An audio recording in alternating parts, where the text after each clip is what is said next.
the recap. I can take over Welcome the back, mining duties. everybody. Okay. To Advantage in Paradise. We are down a cleric who will be back in 5, 4, There he is. 3, There he is. 2, 1. All right, Stefan. folks. Welcome back, I Stefan. miss. You missed Waited for you. me saying welcome back. So, Oh, sorry. top into our recap, though. Oh, we could see Scarlet's role. That's so cool. Sorry, I had to mention it. Last we left off, on the 15th day of Arwood Gloam, Bitter Shadow, on a Yavella's dog, our heroes engaged with the Illithid blockade to make an opening for them to advance into Kolpolt Rodstva.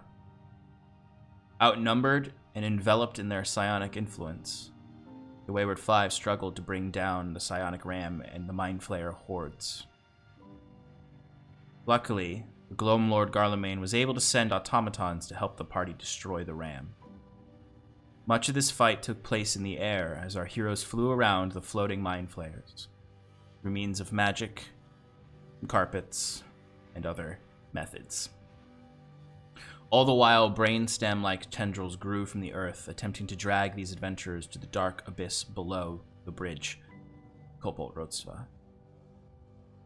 As they thinned the Mind Flayer threat down, Timber and Talray both suffered too much psionic stress from the magic and found their souls and sense of self dragged to the realm of Carcery temporarily, as they felt a presence chasing them in this dark place.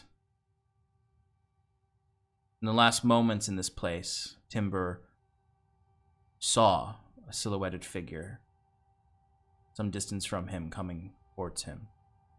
Figure wreathed in green light, but had blackened, burnt skin and a long glaive with the haft made of the same blackened flesh.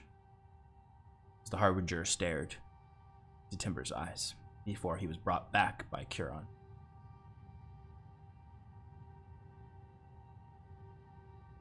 As he awoke, he was in the arms of a Stygian Mind Flayer that upon being defeated just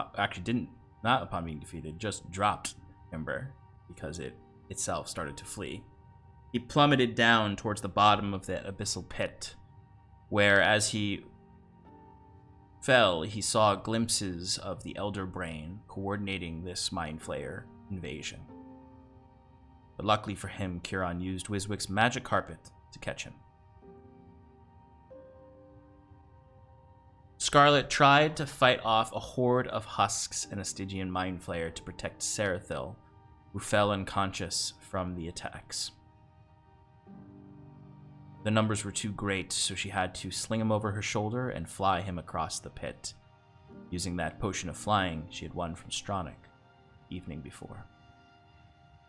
The party, weary and beaten, retreated back into the gates of Kolpolt Rodstva as Duergar came out to cover their retreat with crossbow fire. This part of the Mind Flayer line had been broken, but strange clusters of rotating motes hover in the air outside the gate. They had left the bodies of the Stygian Mind Flayers upon defeat. These strange little small nano creatures are now kind of in these just roiling masses. There are 6 individual masses floating outside the gates as you start to retreat back into it. Duergar began falling back to close the gates. You hear them start to magically close as the lights dim and the gate is shut. Fires light up in braziers around you and sconces.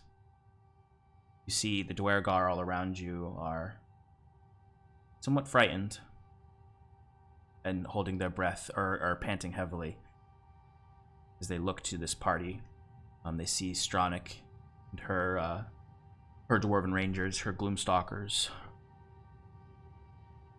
What do you do? Hello. Sarathil's dying. Yeah. Okay. So Yeah, he went unconscious. He was not stabilized. So you can see Scarlet, you kind of have Sarathil over your shoulder. You slump him down, and you can see he is struggling to breathe. As he is. You know what? Let's spare the dying. Why don't we? You're on. I'm gonna give him a good berry. Yeah. Okay. So you give. Right. You're not, Kira.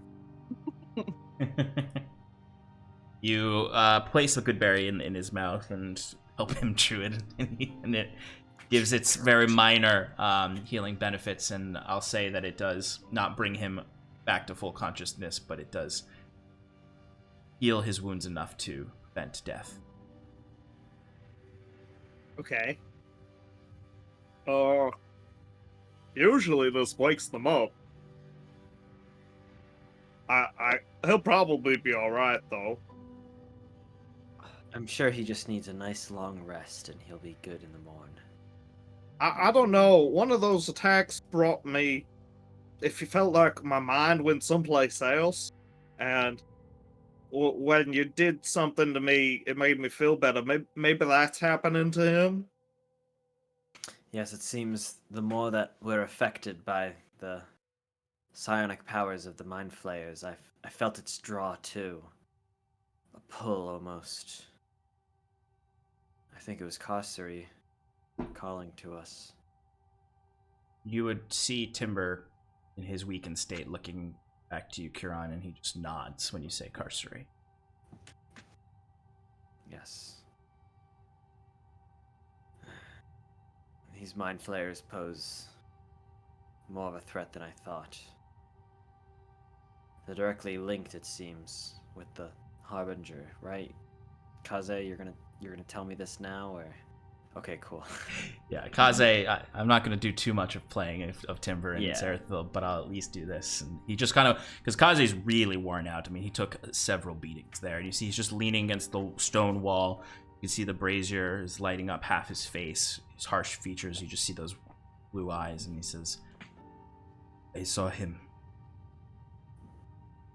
I saw him. I saw the Harbinger. And kind of slide down the wall as he clutches at his wounds. Turning to the Dwagar, Kiran goes, do you have healers? Somewhere we can go to rest? We've had quite a journey getting here. You see Strani translates that to the Dwargar that are around you. They all seem to kind of look at you, unsure what you're saying. You see several rush over with like a stretcher, and they put Sarathil on it. Several go over and start to help Timber walk away, and Strani kind of nods to you, and it's this way. Yeah, Gloam Lord sure will meet us. And that's when you hear just sort of a new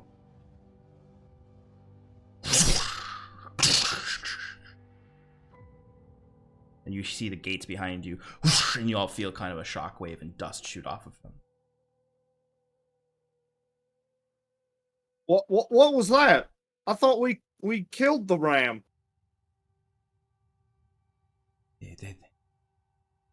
They and she kind of looks to some of the people who are stationed here, and you hear her in Undercommon say, "Do these attacks usually recover this fast to attack again?" And you see they all kind of just shake their heads at her.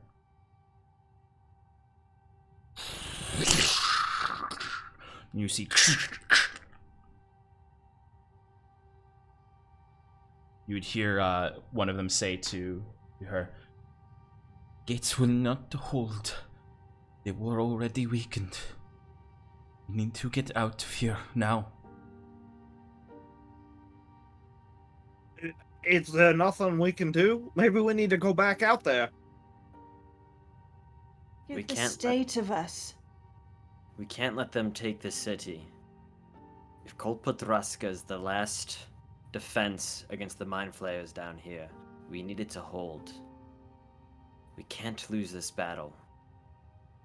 I'm gonna quickly fly to the What nearest, do you suggest we do? hole or, way I can see to the other side of the gate. If There there's is, anything like there that. is, there are, you would see on each side of the gate, there are steps that do lead up to a few arrow slits that you can look out. Go ahead and give me a perception check. Sure. FYI, Shannon, I think there's a slight delay on your end. So you might need to, like, kind of wait a half second. Or maybe, I don't know if that will work, but just so you know, there is a slight delay. So we when you start talking, it might overlap with other people. It's because I should probably drag one of these Ethernet cords down for you, but we'll do it at the break. It's for the music, though. Music can't lag. I got a 26, Sean, because I thought I got advantage, but I just got double proficient. Okay. I did the math for the first roll. Cool, perfect.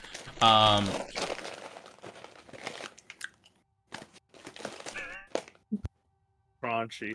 I'm so sorry. I thought I muted. It's okay. It's the holidays. It's this is. I got goldfish.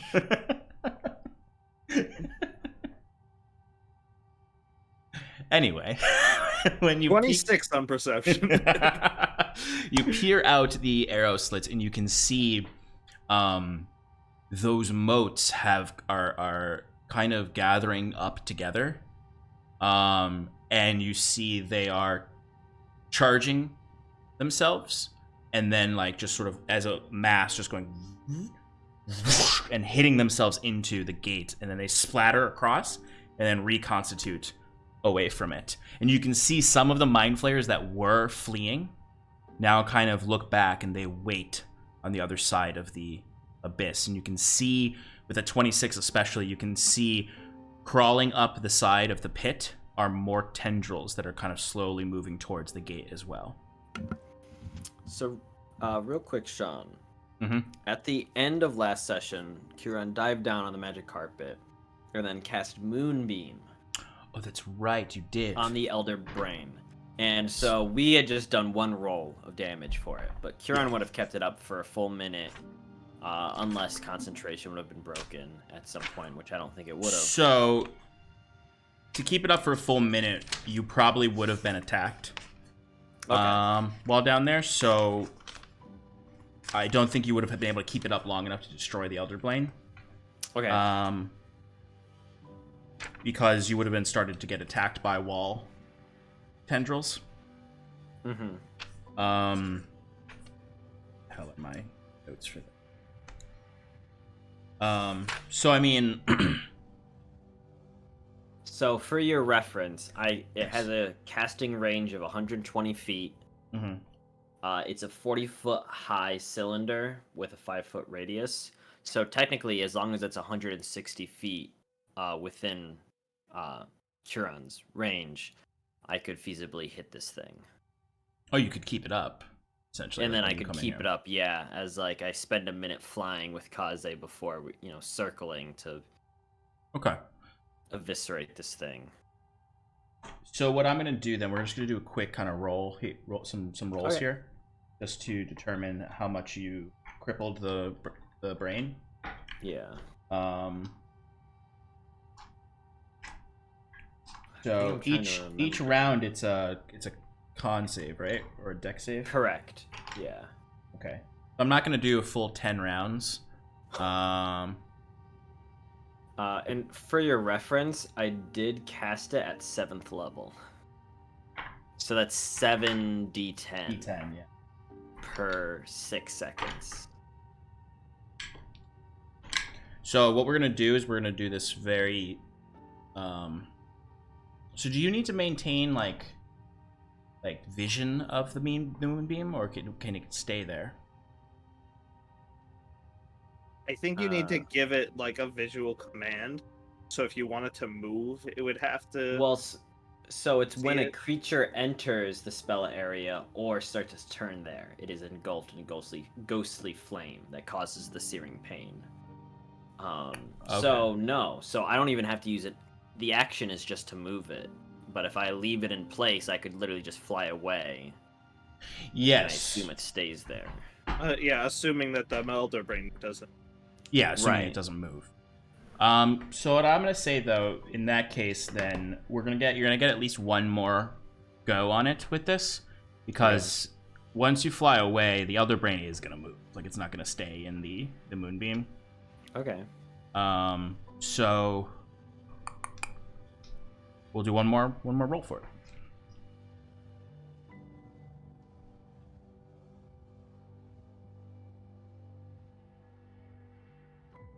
It's 39 radiant.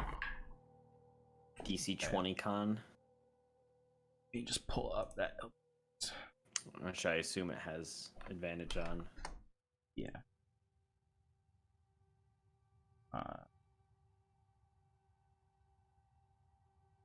Yeah, I got a 19 on the roll, so it fails. So it takes that full 39 damage.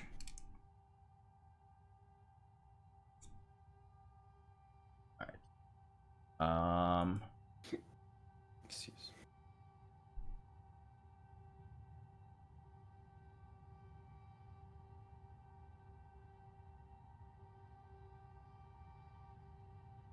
All right. It's still alive. Okay. It's definitely weakened. But it so those tendrils would still be there. Okay. Not as strong though. Maybe there's less tendrils. That's all we ask for. Yeah. Uh, But yes, that is what Talray. You do see that these motes are attacking the gate, and these tendrils are moving towards the gate, seemingly probably also trying to attack the gate. Are the robot automatons still outside of the gate? There's one left. The other one got destroyed. I want to start shooting. I want to take one shot at, or two shots at the tendrils, if I Mhm. can, like coming up the side, and Yeah. see if by shooting them I could, try and protect the automaton maybe for just a little bit longer. Yeah, go for it. Okay. Bonus action. Gonna Hunter's Mark the tendril, so I can, and I'll cast it at a third level, which means that I can track the creature for 8 hours. Okay, excellent. So on the tendril, so realistically, you're essentially casting. The way I'm going to make this work is that the tendrils mechanically an individual creature, but all the tendrils are the Elder Brain. So the Elder Brain has Hunter's Mark on it. Right. Okay, great. Yeah, so whenever I hit it with a weapon attack, whatever, as long as I keep concentration. Shooting it twice. Go for it. This is going to spark initiative, so everyone get ready to roll initiative. Okay, I forgot to roll for the attack. So I rolled a 29 to hit. 29 hits. And the damage that I already did was, can't see it for some dumb reason. Here, I did 10 damage. Not great, but I get to add another d6 because of Hunter's Mark. Okay. I got a 6, so that's 16 on the first hit. And the second one, I'm gonna go with a sharpshooter. Hell yeah. I got a 13 plus 9 is 22. That will hit. Okay. And for damage, I got 2 1s. Oh my god. So that's 9 plus another 10 is 19 plus an extra d6 for Hunter's Mark, which is another 1. So for your folks at home, that's 3 ones in a row. What did I say? 19. So now it's 20 damage. So I got a 16 and a 20 for a total of 36 damage. Okay. Excellent. All right. I would like everyone to roll initiative. Yeah, it did. I got real low. I did all right. All right. 20 to 25. 15 and 19. Having trouble rolling. Hold on.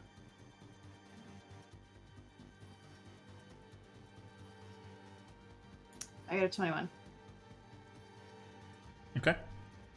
The first one worked, but Yeah, Did I got it? a 29. you got a 29. Did it? Oh, it We'll didn't go, show either up way, on my- either way, you're first. I got Um, a 16. Okay, what'd you get, Kieran? 7. All right.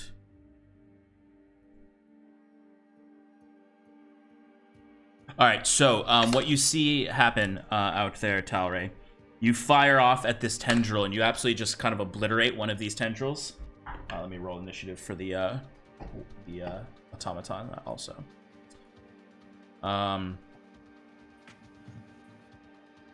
And as you do that, it seems as though all of these motes all stop at once. And they start to slowly float towards the arrow slits. Coming towards you all. So, Scarlet and Kieran, you're right at the opening you're right at the gate still on the inside.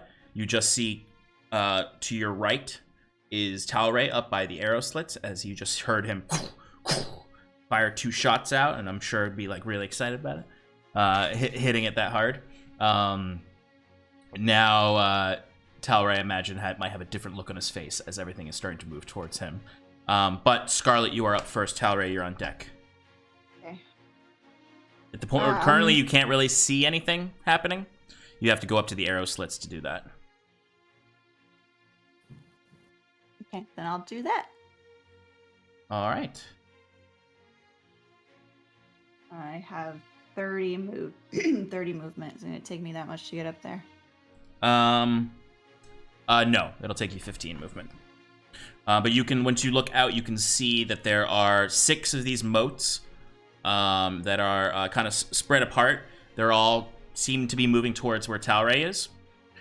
You can see down below the automaton is like fighting these tendrils that are coming after it.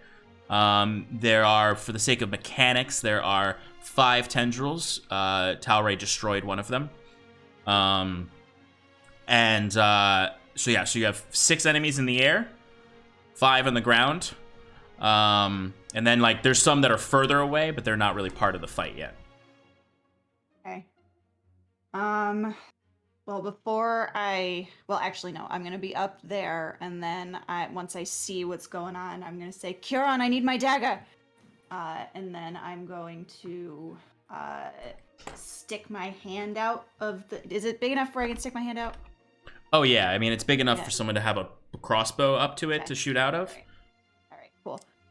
So I will use my action to stick my hand out and huck a produce flame at the nanobots in the air. Go for it. 24. Let's see. Yeah, I'm sorry. Oh wait, it's not in swarming formation. Never mind. So yeah, 20. That hits. Okay. That roll damage? Yeah, 20 damage. 20. Yep. Okay. Oh wow, that's a really good roll. It's not rolling the digital dice. It's just popping up on my screen, which is why I was confused. Okay. Well, I can see it. All right, 20 damage. Nice. You see, you kind of hit one of these clustered clusters of motes. You see they kind of like scatter out as you hit them, and you can see a lot of them kind of burn away and fall to the ground, and then it kind of weakly comes back together. Still alive, but severely damaged. So do I get sneak attack because Talray was shooting at it? No. Okay. Yeah, you got. That's where steady aim is going to come in handy. Yeah, I should have done that. Bonus action rage. Okay. Do I need to roll? Because we talked about this last time. When I rage, we've never rolled on the table. Oh, that's right. So go ahead and roll the rage table. You got to make sure you pull that up. It's not the wild magic search table. It's your wild magic rage table. Scarlet has been a wild magic barbarian this whole time, and we have not once remembered to roll the wild magic rage table. Oops, that's not. Yeah, it's gonna take. You should make like a custom wild magic rage table that's just completely fire based. Well, what we're doing is flavoring all of them to be fire based, but we haven't used it. Okay, I've got the chart up. Okay. All right, so I need to roll a d8. Yes. So I'm gonna do that. That's a 7. Flowers and vines temporarily grow around you until your rage ends. The ground within 15 feet of you is difficult terrain for your enemies. All right, so you see a swath of cinder lilies grows all around you. Yeah, excellent. Difficult terrain around you for 1 minute. All right, Talray. All right, sorry, no, Talray is not up actually. The Warforged Titan, or not Titan. Why did I say Titan? It shouldn't be the Titan. Or no, it is the Titan one. The Warforged construct is going to go. Going to do some attacks on these tendrils. Got 2 attacks. 1 hits, 1 fails. Jeez, this is actually pretty powerful. Okay, let's see. 8, 14, 6, 20, and then 10. 33 points of damage on one of these tendrils, which destroys one entirely. Okay, half that damage will go there. All right, so you see this as you fling out, you fire off this gun, you fling out the fire. It starts to thin some of the monsters out there. You see this great large Warforged construct just brings its axe arm swinging through the tentacles and just brings it down, chopping one completely off, and it kicks it off, and it falls down into the darkness below. And that brings us to the Elder Brain.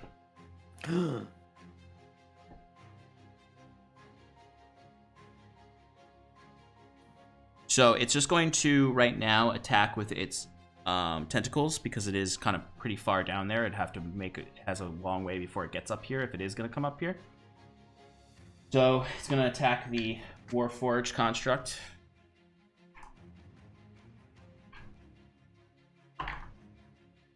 Five attacks. Oh, those are going to hit. Those are going to hit.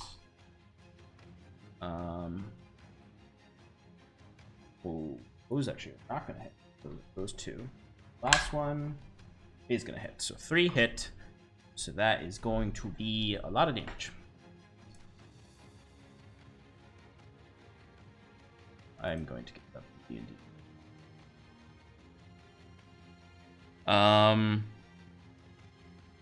The clusters are next, then Kieran, you're on deck after that.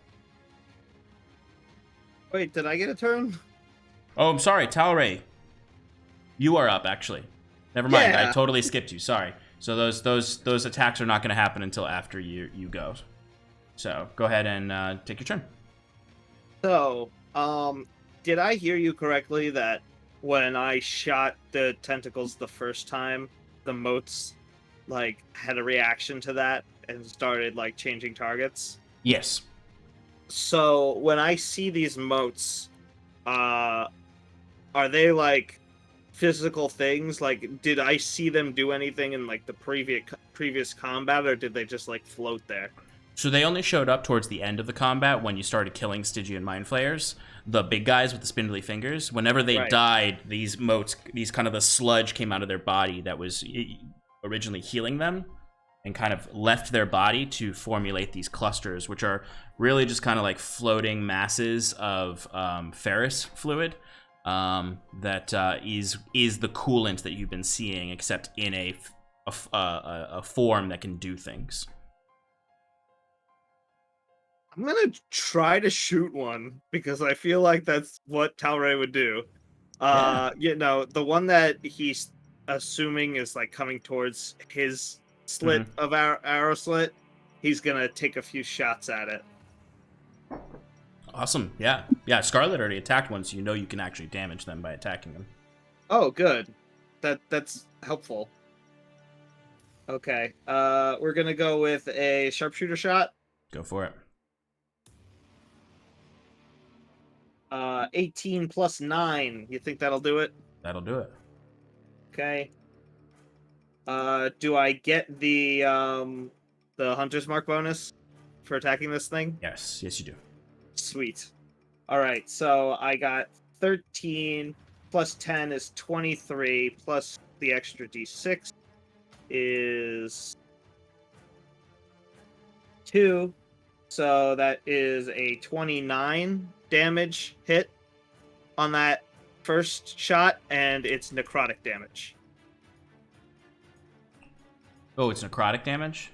Yes. Okay. So it's the 13 plus 10 for that is 23, and then the 2, 25. And Yeah, then where's 25. 25, okay. I'm bad at math. No problem. So the damage doesn't quite deal as much as it should because it is necrotic. You watch as it kind of it absorbs some of the shot that shoots out, but it does take damage. All right, doing it again. Go for it. This is I'm a one-trick pony. You're not a pony. You're a wood elf, dragon man thing. You're not Jasper. All right, well, I got a dirty 20. That'll hit. Dirty 20. Dirty 20. Sometimes I just think about Jasper grazing in a field somewhere up north, having a good time, and it just makes me feel better. A couple days ago, Jasper kind of head came up while eating some grass, and it went. Is Jasper felt whisper time? Oh God! And then his he shed a single pony tear. And then his pony family comes up and feels better. What's wrong, Papa? It's a man I knew once.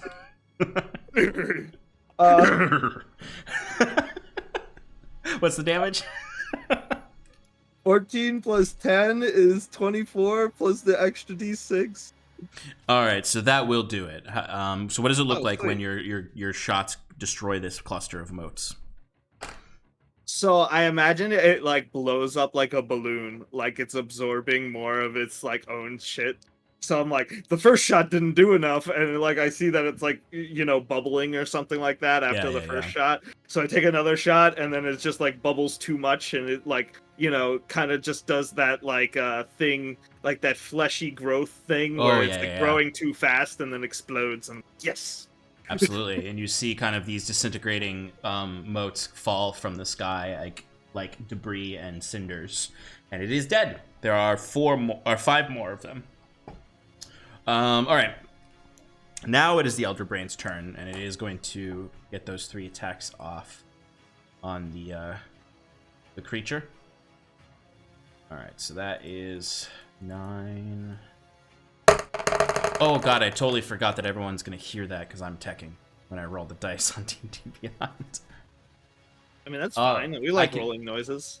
It's very loud, but it's okay. I muted D&D Beyond. All right, so that big ol' Warforged takes quite a beating from these things. It is like they are grappling around it and pulling it to the ground and denting in the armor, and the creature is on its last legs. It will not survive another strike like this if they all hit. That's all the Elder Brain does. It is the Mote Cluster's turn. You watch after you kill one and damage one of them, Scarlet and Talray. You watch these motes. At first, they're just these like this coolant floating liquids, serum that then kind of like whoosh, it expands out into individual motes now that swirl around like a blizzard. All of them do this. All 5 of them. They all unleash their swarm, which creates a 20-foot radius around the central point. And they're all moving towards you. So, Talray and Scarlet, you will be in the radius of these swarms because they've split up. 2 are going towards Scarlet and 3 are going towards Talray, and they can squeeze through small spaces, so they are going to be able to get inside of these arrow slits. They use their action to do this. And also like oh wow, I totally missed some of their resistances and immunity, but that's okay. They get into this space and now you can feel kind of like these swarming mites kind of like hit you in the cheek and stuff and maybe scratch at you as you're inside this. It's hard to see. It's obscured. It's slightly obscured vision, so you're having some difficulty. It's like you're in a swarm of insects. But that is all they do for their turn. Curon, you're actually on the edge of this. If you move closer to either of them, you'll be within the swarms. And it is your turn. All right. So, what are the dwarves doing right now? So a majority of them have gone to help Sarathil and Timber. They're starting to pull them away. There are still your crew and a few other dwarves there. I'd say you have your original 4 and then 3 more dwarves that are sticking around. So you have 7 dwarves in total. We had 3. Right? We had... No, you're right. You had 3. You're right. You have 6 dwarves in total. Okay. Ebediah. Ebediah and unnamed... No, we had a name for him. I forgot what I named him, but I remember doing it. Oh, you did name them. But yes, you have 6 dwarves with. Kieran will turn to them and go, "The fight's not over yet. Come, defend your city walls. If they breach these gates, we're all but dead." And then he's gonna turn.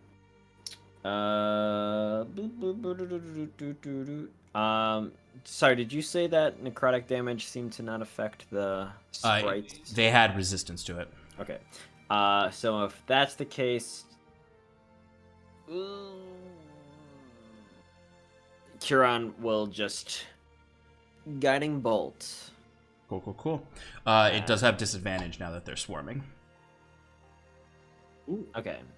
Yeah, all attacks made against them now have disadvantage because of the way they're swarming. So is it one large swarm or is it one swarm on Talray, one on Scarlet? There are 2 swarms on Scarlet and 3 on Talray. Oh, okay. So they're just in a different form. I see. Exactly. Yeah, the swarming. So the clusters are basically when they're tightly held together, and now they're in their swarm form, which is they're still one creature. Form. They're just take up 20-foot radius and are able to and have it's harder to hit them because they're swarming. One had been damaged, correct? Yes, one of the ones that's attacking Scarlet was already damaged. All right, then we're gonna focus that one and cast Guiding Bolt, 3rd level, disadvantage for a 14. 14 does not hit.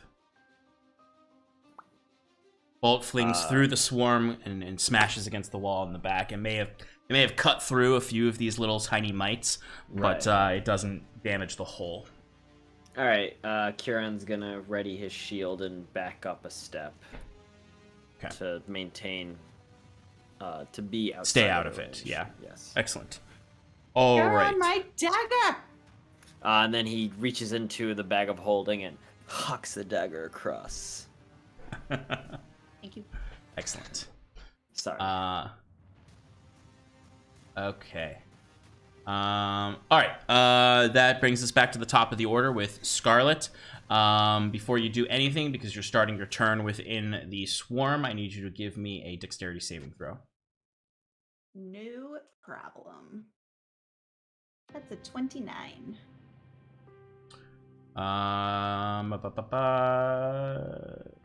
Okay, then you're going to take half damage. Nope, because I'm gonna uncanny die. Actually, no, I'm gonna evade. You mean evade, yeah. Evade. Yes, I mean evade. Yes, evade. Uncanny evade. Okay. Excellent. All right, then you are okay. You don't take any damage, and you do not get paralyzed. Great. Do I catch my dagger? Oh, give me a sleight of hand check. You got it. DC is not very high. Say 12. Is it? Oh, thank God, I got a 13. Oh, I didn't know. Okay, so you catch your dagger. You do have the dagger now. Excellent. I want to. Is it a bonus action to activate it? Yes. Okay. Well, we're gonna do that so that I Okay. can get all the properties of it. Mhm. And I would like to. Can I still see out of the arrow hole at the? Yeah. You're still Yes. by the arrow hole. It's lightly obscured, so it's hard to Yeah. see past them, but you do have some range of vision. All right, cool. I want to try and fling out the dagger out of the hole, and I'm going for the tentacles that are down there. I'm trying Okay. to just all the while batting these things away. Yes. Let me just check one thing, because you might still have disadvantage on this based on lightly obscured.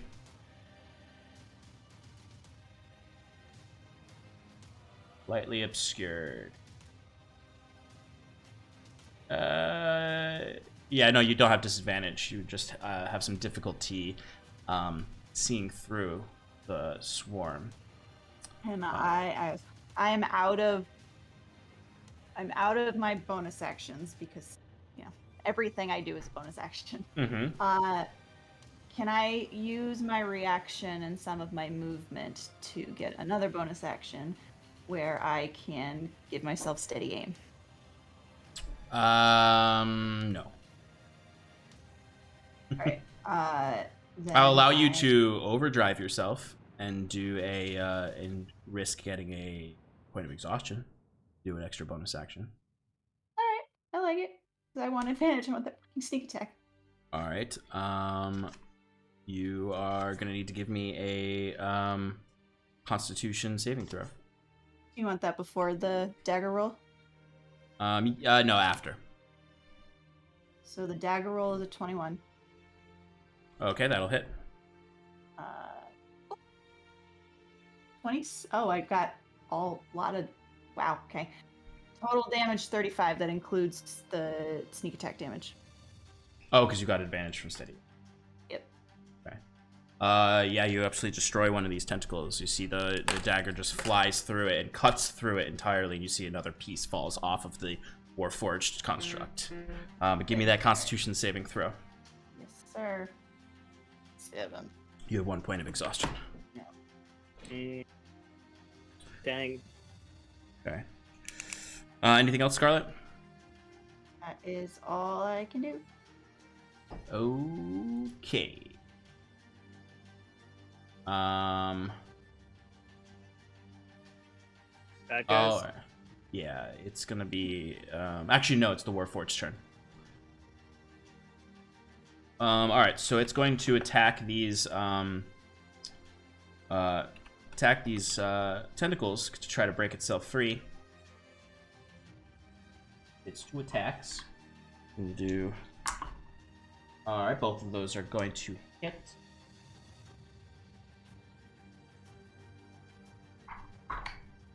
So, 1, and then 3. Destroys one of them. Second attack.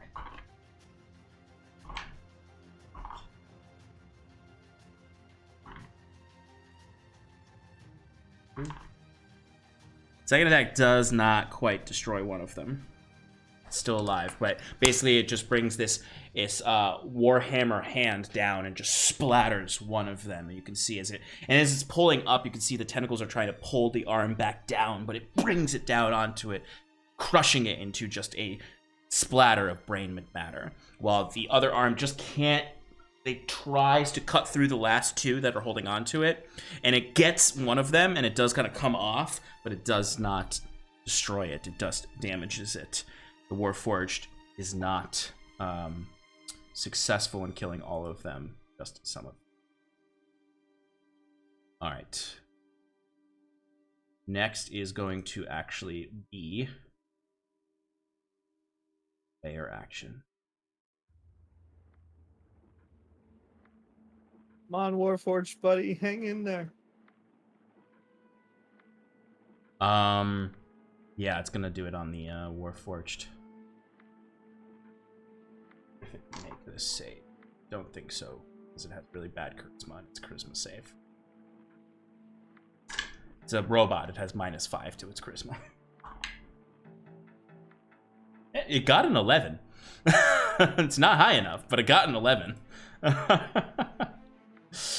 You see, anyone looking out would see the Warforged would immediately kind of like, where its arm starts to try to come out, you can see it, and it starts to get crushed by a grip, a psionic grip. It's going to take some bludgeoning damage. It's still alive, just barely. But it is falling apart, basically, at this point. Like, it's trying to lift its arms, and you can see it's struggling. The mechanics within is on overdrive at this point. But it is Talray's turn. Okay, Talray is gonna make a last-ditch effort. He sees all the swarms flying around him, and... Oh, sorry, Talray, make a dexterity saving throw. Oh. Yeah, Scarlet, okay. you were also actually supposed to make 2 dexterity saving throws because you were in 2 swarms. Talray, make 3. Oh my. Do I have advantage because I'm in a mountain? He's trying to kill us. Is that a feature? It says double proficiency when you make int or whiz checks, not save. Okay. Okay, then no. Yeah, okay. Scarlet, that is a failure. Yeah. The first one, First one was a natural 20.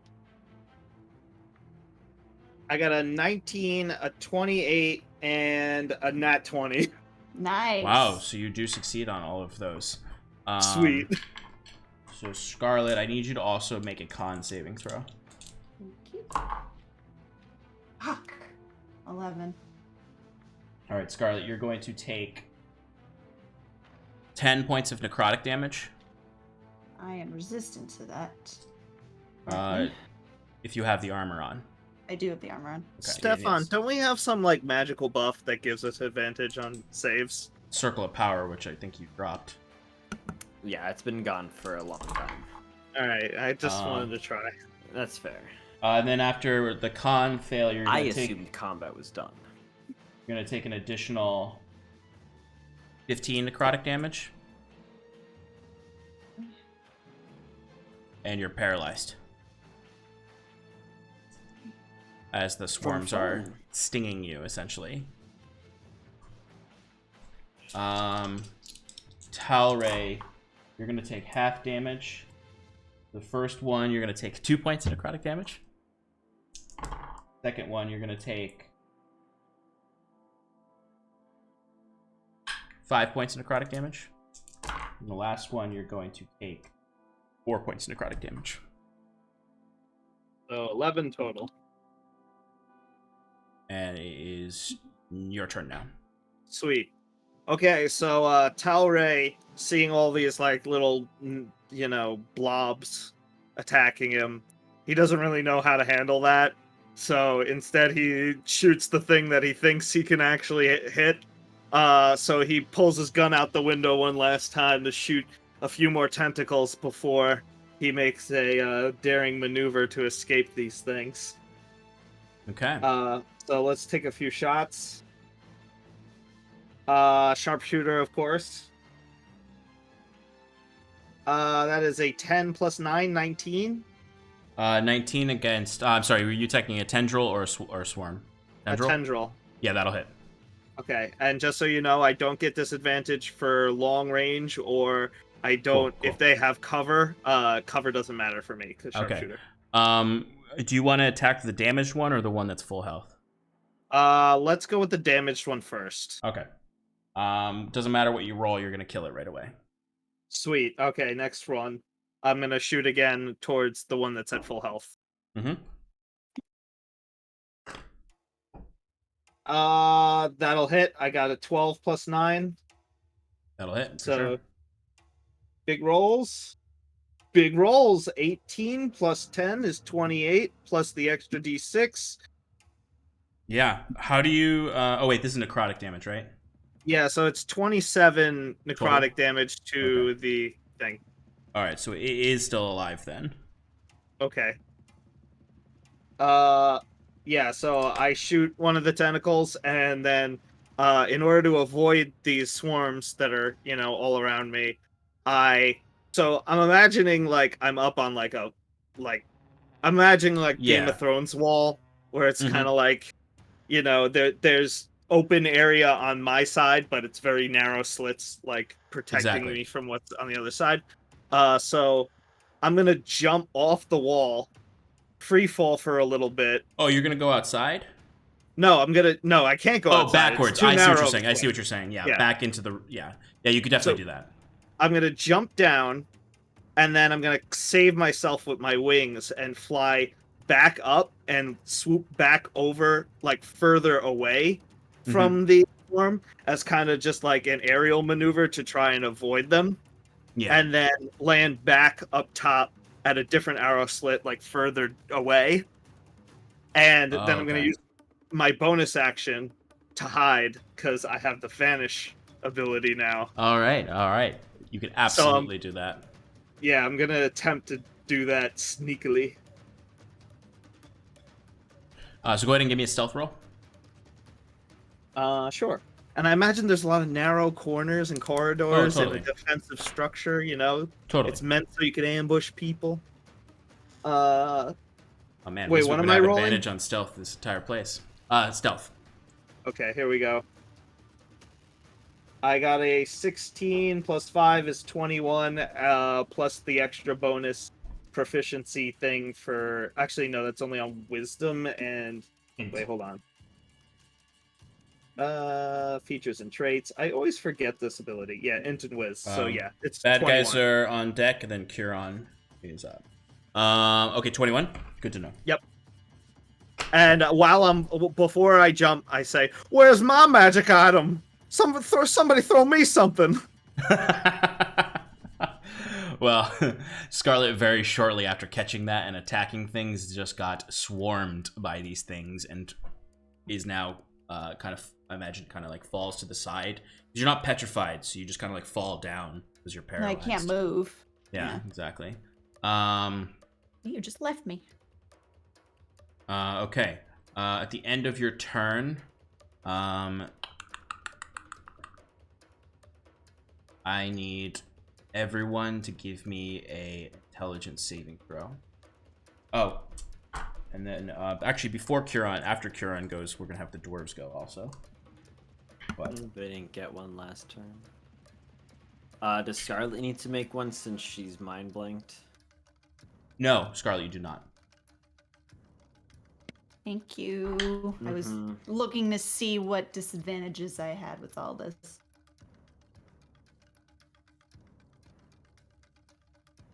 All right, what did Curon? What'd you get? 13. Okay, Talray, 8. and Scarlet. I don't need to make one. Oh, you're right. Sorry. Let's see. Yeah, Wergar also failed. So basically, with this legendary action, the Elder Brain has created a psionic link between you and them. That doesn't mean they can't do anything right now, but you all that unlocks things they can do to you. Reminder: I have 4 carcerate points. So this is different from the psionic sphere. Okay. But that is good to note. Scarlet, did you have any carcery? No, you didn't, because you didn't have to roll for those. And Talray's yours got reset when you came back from carcery. Right. That's I very just good to wanna know, meet the actually. Harbinger. All right, so basically, Talray and Curon and the dwarves, the Dwergar now, the Elder Blade can attack you mentally now. All right, so it's the Elder Blade's turn now. That was a legendary action. All right. But it can attack my brain if it can't see my brain. Insane in the membrane. Scarlet, I imagine you kind of like fell forward into the stone wall that you were leaning on, where the slits are, and as you're falling, you can see outside. The last thing you see before you slip down to the ground, paralyzed, kind of like looking over, you can see this brain rising from the chasm and floating there above. It's all of its tendrils seem to be coming out of one of those cylinders that you saw that they use to teleport things. A cylinder is not active in the sense that it's not being fed fluids from Carcery. So it is looking a little dry, one might say. And if a brain can, angry. It is going to, instead of psychically attacking anyone right now, at least, it is instead going to use its spawn tendril ability, and is going to try to summon more of its own tendrils. So I'm going to roll a d6 to determine whether or not it gets tendrils. It does not get any tendrils. It cannot exert its force out to do that. So that is all it's going to do for now. And it's the moat cluster's turn now. So Scarlet, you're going to get attacked by them. Yep. The two that are and around I can't do anything. I Yeah, automatically fail everything. Mm-hmm. Is it an advantage on attacks against you? Yep. Okay, cool. All right, so you're gonna No, get. not cool. All right, so they get each one gets 2 carcery stings on you. Okay. First one is going to be probably going to hit with a 16. Nope. Yeah, they just can't quite get their stingers through your armor, even though they've already paralyzed you. Second one is going to be a 29 to hit. Yeah, that'll do it. That one will do it. They're little, so they don't deal that much damage. I'm resistant.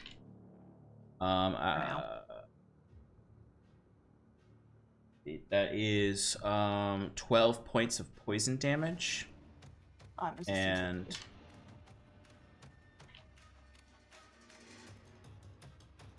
10 points of necrotic damage. You automatically fail saves. Is it all saves or just like Dex and? It's oh no, it's not all saves. It is strength and Dex. Go ahead and give me a con saving throw.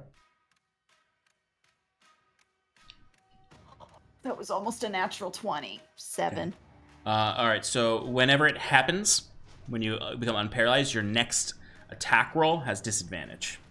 Okay. As you feel some poison flood your veins of these carceric poison. Talray, they're gonna all attack you. Oh wait, no, you're not in there anymore. But they can move. This is not that ability. They're gonna swarm for Curon. These 3, because they can't see you, Talray. Nice. Alright, so Curon, they're going to do attacks on you.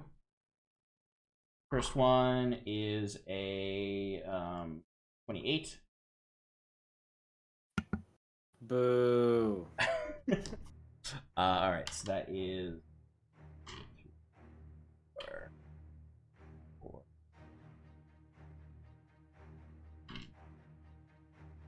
So 11 poison damage.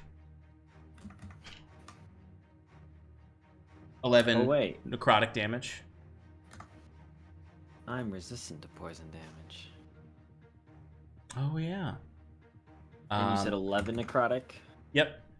And I need you to give me a con saving throw. I imagine Mundi's just standing 8. right next to you, watching this happen, just like doughy-eyed. 8. Okay, you have disadvantage on your next attack roll. Okay. Next attack is a natural 20. Oh. So that is going to be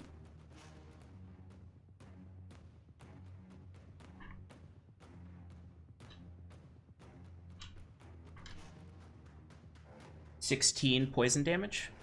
Nah, not funny, man. And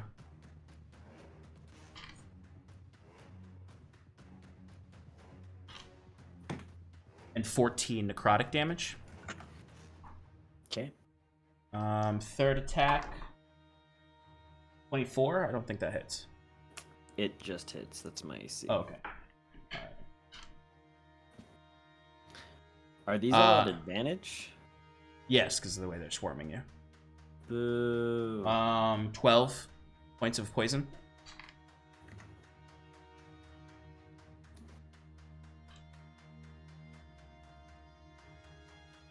And only 7 points of necrotic. But yeah, they are all swarming around you at this point. All right, Curon's up, then the Dwergar. Alright, Curon is gonna start walking towards the gate, and he's gonna shout over his shoulder, open the gate! And then he's going to, and I imagine like the swarms just happen to be following him for some reason. He's gonna cast. Oh wait, Curon, sorry. Dex saving you gotta throw. give me those dex saves. Yeah, it's 3. 10, 6, 10. Fuck. Okay. Valerie, get your ass back here. So those all failed. You don't say. All right. So the first. All right. We'll roll this. We'll roll all the piercing damage and we'll roll all the necrotic damage. All right. So that's.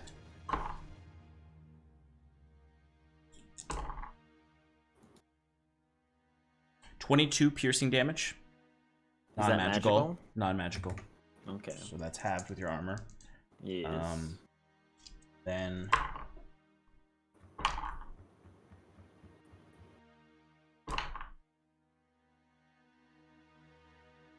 $22 necrotic damage. Okay. I need you to give me 3 con saving throws. Okay. Thank you. That's an 18, Good on the first one. 19, Good on the second. 13. Just make the third. You are not paralyzed. All right, so you can go ahead with your turn. Alright, so walking towards the gate, shouts for them to open the gate. Going to cast Spirit Guardians at 3rd level.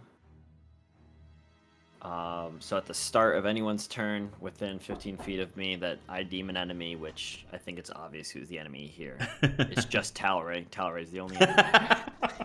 Just kidding. I'm shooting the tentacles again next turn. So Spirit Guardian, 3rd level.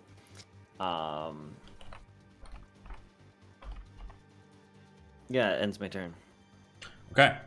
The dwarves are up. They are going to, well, they're going to open the doors for you. Fantastic. I'll still give them an attack, though, just to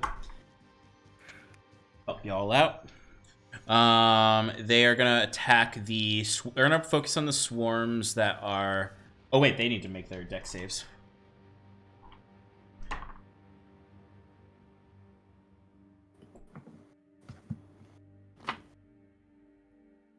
What is this? Let's see. Okay, they both make, both groups of dwarves, because I'm treating them as a group, make their, oh wait. Shoot, I'm sorry, I got that wrong. They don't make their DC for their damage. No. Oh wait, that's for the first one. Second one they do make DCs. Third one does 1. Alright. Just gonna use add.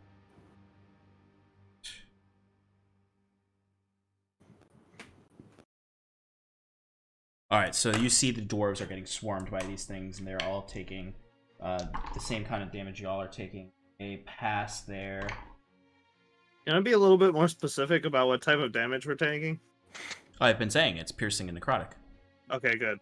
Oh, okay. I've been I saying thought it. was- Yeah, I've been how saying you specifically? take 11 piercing damage, you take 12 necrotic damage. I've been saying it. Okay. because a lot of us have. Because I know you guys have Resistances. a lot of resistances, so I'm always very specific about the types of damage. Yeah, because I mean, basically what's happening, just to give a little flavor to what happens when you take this damage, like you're getting attacked by a swarm of micro insects, essentially, of carcery, that are coming onto you and injecting you with poison and scratching at you and digging into your flesh. They're essentially attempting to paralyze you in order for the Mind Flayers to take you away. That's their purpose in this form. Whoops. So they take a series of damage there, but they are still going to attack the swarms in front of them. First one misses. Second one misses. Misses. Fourth one misses. Double nat 20 on the fifth one. Wow. I'll say that's Strawny. Yeah. Hell yeah. And then Strawny is my mom. Ooh. Third, last one also hits. It was disadvantaged, but there was another 20 in there. There's three 20s in that. Ooh, But it was a double nat 20. It was nice. very nice. Felt good. All right, Strawny's going to destroy one of these swarms because maximizing Hell our yeah. damage will, with that nat 20, will destroy one. Next one, let's see if they kill it. 8, 12, 15, 20. They do not kill it, but they do bring one pretty low. All right, so there are still 1, 2, 3, 4. There's still 4 swarms. 2 where you were, Curon. 2 still where Scarlet was. Curon, you moved forward, right? You wouldn't be able to move out of their range moving forward because you would just be up to the gate. But once they open the gates, you'll be able to leave their Okay, leave their range. as long as I'm within 15 feet, and if possible, 15 feet of the ones with Scarlet as well. You can maneuver to be within 15 feet. Because one of the benefits also of them expanding out to 20 feet is that that is also their space. You can attack them within that 20 feet. So you could definitely position yourself by the gate close enough to both parties to damage them. Move. The dwarves, you see them rush to the sides and they start to pull these cranks and these levers, and the gate does start to... And the gate starts to slowly open. At the top of initiative, it's about halfway open, and you can all see out there now and see that Elder Brain is at the mouth of the abyss. Scarlet, you lose your turn, but you get to roll again to overcome the paralysis. Okay, that's con, right? It is con. DC 13. 14. Nice. You wake up, but also I'm going to need you to give me 2 dexterity saving throws. Actually, no, you would have been paralyzed when you made these. So you auto-failed them. Yeah, I automatically failed them. Yep. So give me 2 con saving throws, which I think doesn't matter because you made your last one, so you don't need to make those. But you are going to take damage. All right, I made both of them anyway. The good thing about you taking damage here, though, is that you're not going to lose your rage. Yeah, it's a good thing.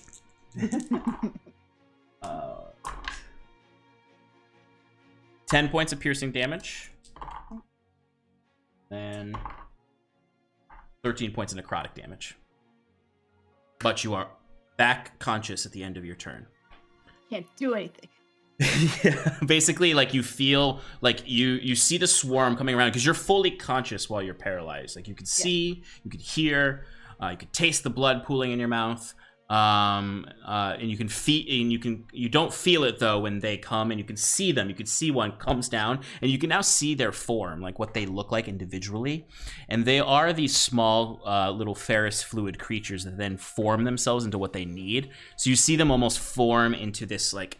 Almost like what those like high school biology diagrams of viruses look like, as they just inject, and you feel the more of the carceric poison into your veins, but you get so many on you, you're looking and there's like dozens of them that have all attached to you, like little lampreys, and you break free of it, and they all come scattering off as you are no longer paralyzed, in time for the automaton that is barely alive to go for another attack on these tentacles. It's so hard to keep him alive. It's got, I'll tell you, it has 2 health. Well, at least they shot the mother brain a bunch. All right. First attack, I don't know why I rolled that with advantage, but I'll take the higher number. It does hit in its first attack. It does hit in its second attack. So its first attack is going to go after the weakened ones. That thing is definitely dead now. Which was the last one, actually. So yeah, no, it just cuts through that one last tentacle, because the Elder Brain didn't successfully summon more tentacles. So there was only one left that you had weakened. So this thing is free now, and you see it just kind of... Like, as the gates are open, you can see it just kind of bring this cutting axe through the last tentacle that was wrapped around it, and you see it kind of... You see some steam come shooting out of some valves on it as it refocuses itself and just looks at the Elder Blaine. I keep saying Blaine. Sees this Elder Brain, and you see it just go... And it charges it and leaps up to attack it, because its second attack it would get on the Elder Brain. I was hoping a little dwarf would come out the back and start running away. It's not dead yet. Why did I stop doing that? I keep rolling with advantage for no reason on this guy. Alright. We're gonna use our Talon and Claw dice for this. It hits. Ooh. Okay.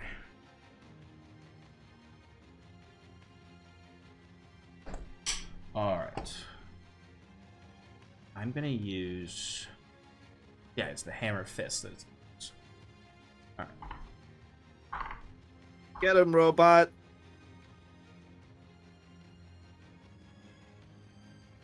If you're saying things, Stefan, you're muted. 16 damage as its hammer comes crushing into it.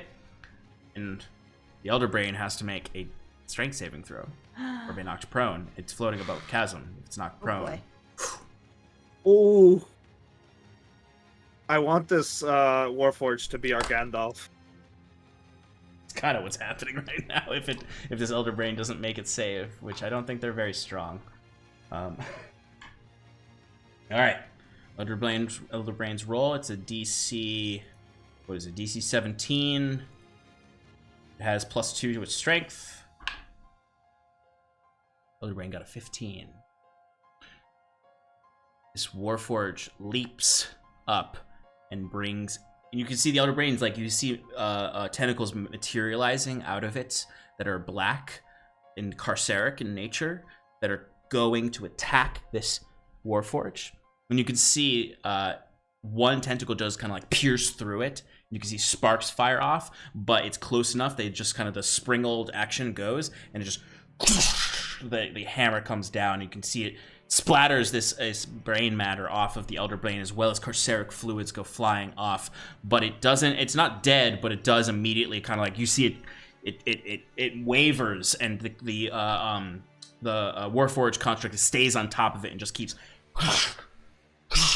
and it just sort of slowly, each strike of the hammer brings it further and further and further down into the chasm. The Elder Brain is not 100% neutralized, but certainly not as high of a threat anymore. Nice. Talray, you are up. The last thing the Elder Brain's going to do is it's use its last legendary action to do one last psychic pulse through to everyone it has a connection, a psychic link to. So, Talray and Kieran, I need you to give me intelligence saving throws, as well as the Dwergar. I believe in you, Talray. This is a 14 work. 3 and a what? A 14? 15 minus 1. Neither of those succeed. Damn it.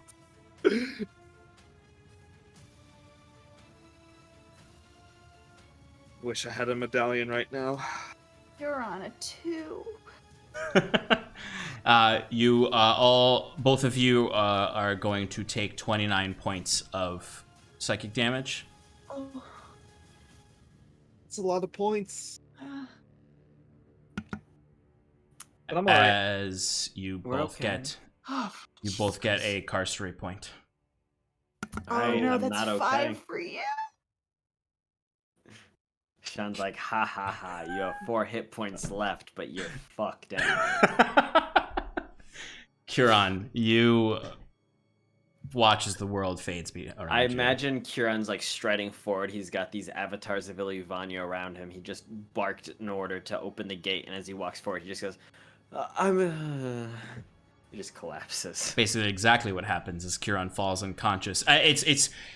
You're kind of like marching up, and it's over kind of these rubble, and the gates open up fully as you see this brain come down, and you have this moment of clarity of like, fuck you, brain. That Warforged contract got you, and then suddenly you just feel this pulse go out that feels like daggers piercing into your brain. You hear sounds that are screeching, horrid sounds from carceries. You can hear the familiar clicking sound of the constructs of carcery. And you feel your mind slip, and it all fades away as your body falls unconscious. These 4 sentinels of Ilyvania that are ready. They've got their blades out. They all just fade away immediately into stardust as Curon falls face forward down, the staff scattering to the side. Do I see it? See that? You do see that.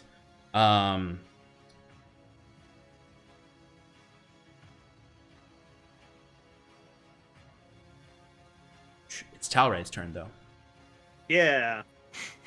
You do see at least 2 of the 6 dwarves, though, get there. You see them clutch at their heads, and they start to scream as they fall to the ground, dead. Not very helpful of them.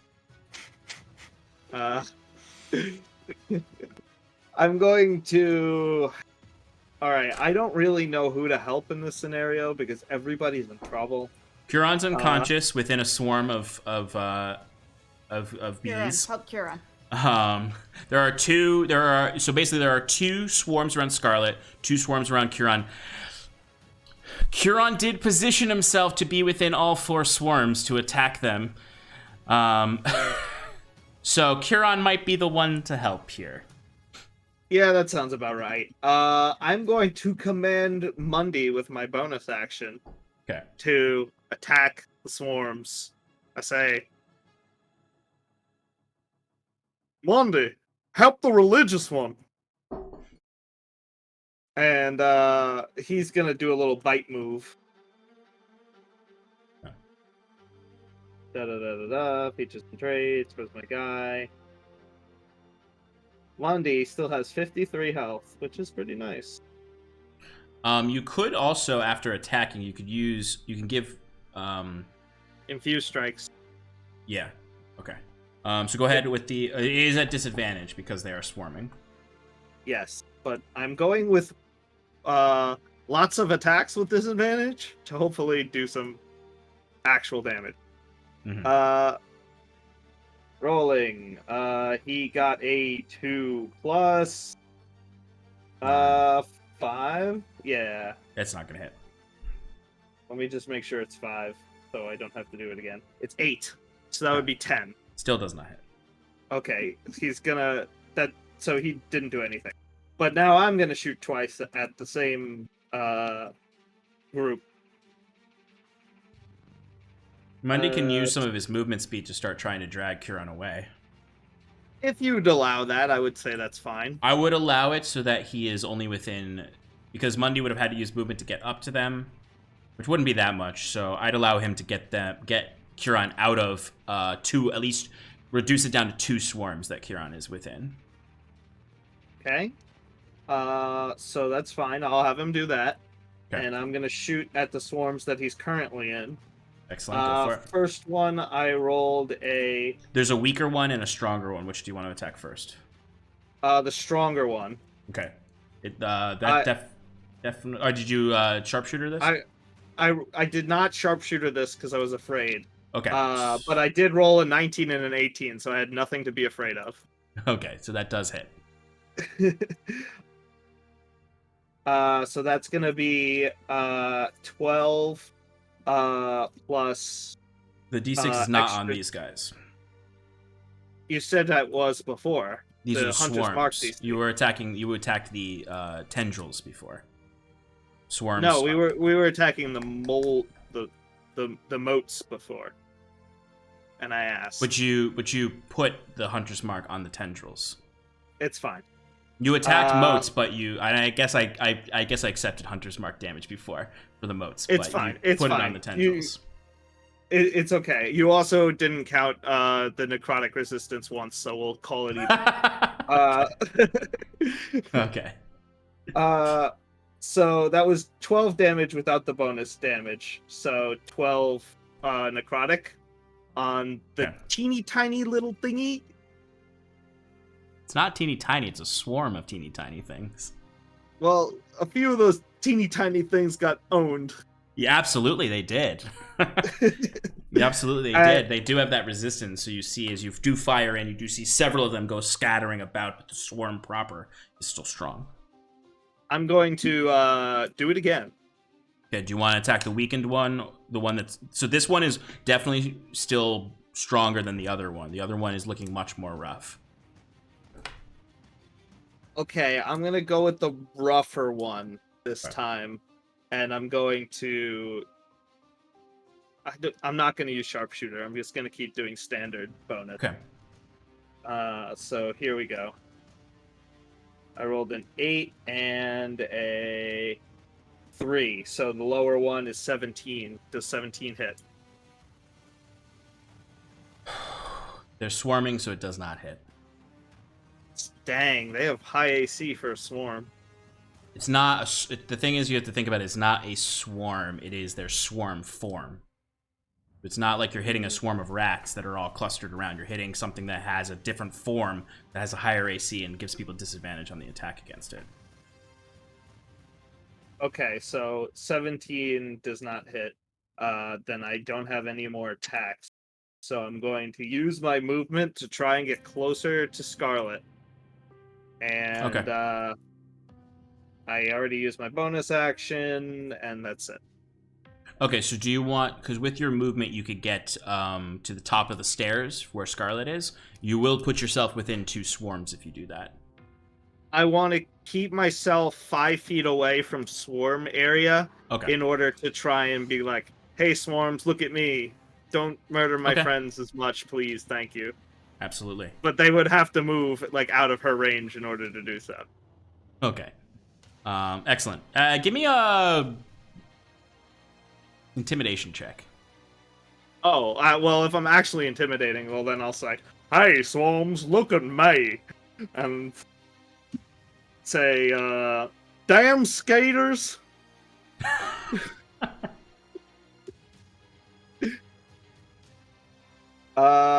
Intimidation. I have a -1 to that, and I got an 11 that turns into a 10.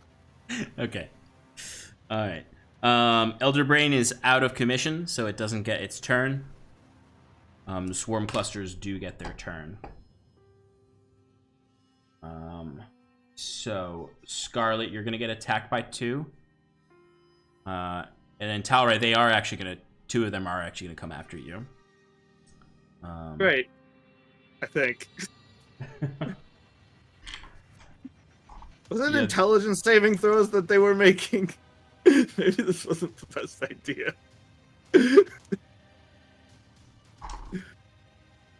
Alright. Talray, that is a 17 to hit. A 17 is my armor class. Okay. Next attack is next attack misses. Only one of their attacks hits. Sorry, that's just the first one. Second one will hit. All right, so you're gonna get hit 3 times. So I just need you to give me a con saving throw. Okay, I'm good at those. Wrong dice. Nat 20. Nice. Nice. So you don't get disadvantage. All right, so that's gonna be 11 piercing on the first one, and 9 necrotic. And That's one attack. that's one attack. Yeah. I didn't know these things hit so hard. 7 piercing on the second. 10 necrotic. 12 piercing on the last. And 11 necrotic. I'm down. Okay. Scarlet. Yeah. First attack against you is a 14.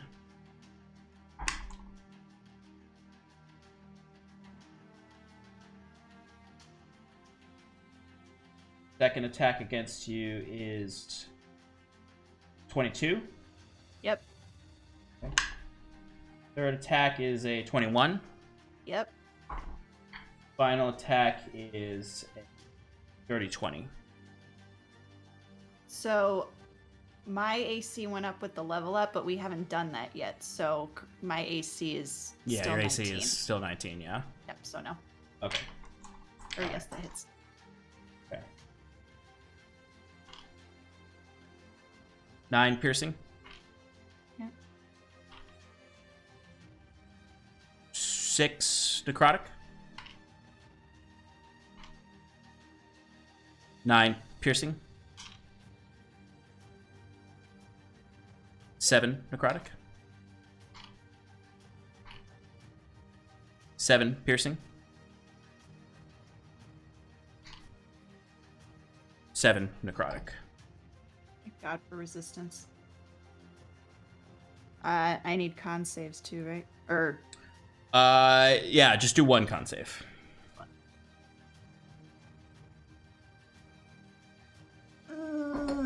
12. You have disadvantage on your next attack, which functionally you already have disadvantage on the attacks when they're in the swarm form, so Yeah. it's not that big of a deal. I think I already had disadvantage on the next attack anyway. You did Exhaustion, it. Yeah, yeah. you did. You did. Just from the last, yeah, because you got hit by the Last swarm last turn. time, yeah. Right. Okay. Huron. Q. We just TPK without everybody here. Doing all right. Oh. It was then that Sean realized the actual economy was geared in the player's favor.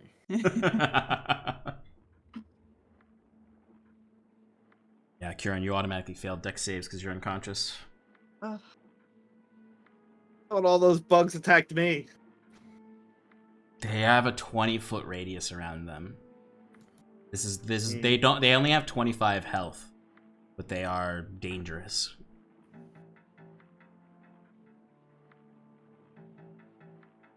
All right. Yeah. How much health do you have left? 4. Yeah, the very first one rolled double 6s on the 2d6 for the piercing. No. So, Huron, you are dead or dying.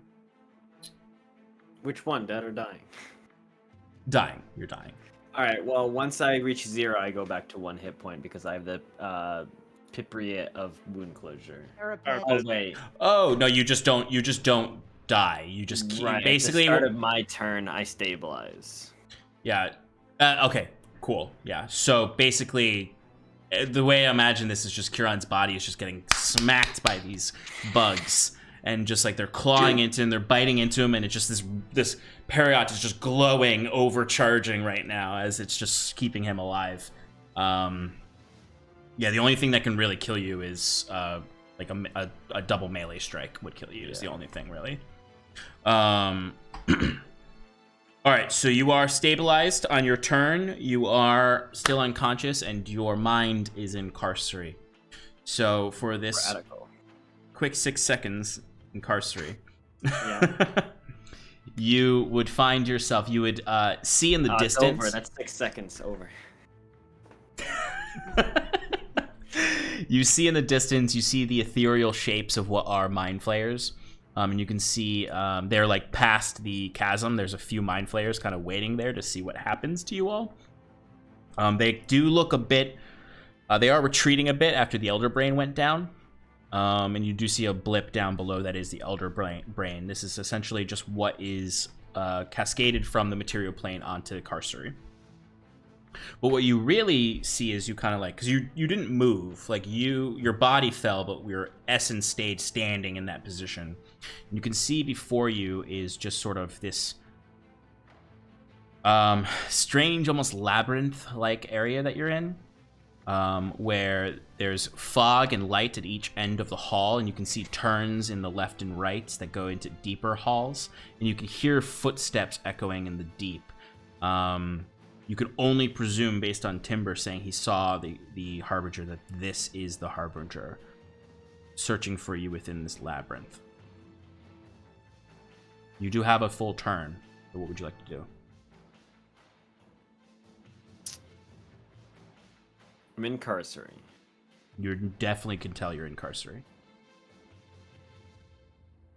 My essence is down. Or my essence is up, my body's down. And you said there's a labyrinth in front of me. Yes. Curon readies his ethereal shield now, shifts his grip on his staff, and just waits. Okay. Scarlet, you're up. Make 2 con saving throws, or 2 dexterity saving throws.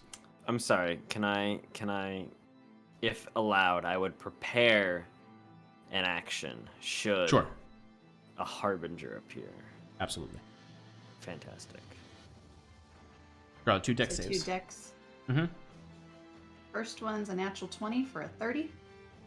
Second one is a 17. All right, both of those pass. Okay. You can only use evasion once, I think. Or can you use evade on all? What is evasion a reaction, or is it just a thing that happens? It just happens, I think. I'm gonna look. Yeah, I think evasion's the one that's just always up. When you're subjected to an effect that allows you to make dex saving throws, only take half damage. You instead take no damage if you succeed on the saving throw. All right, then you take no damage whatsoever. No. Good job.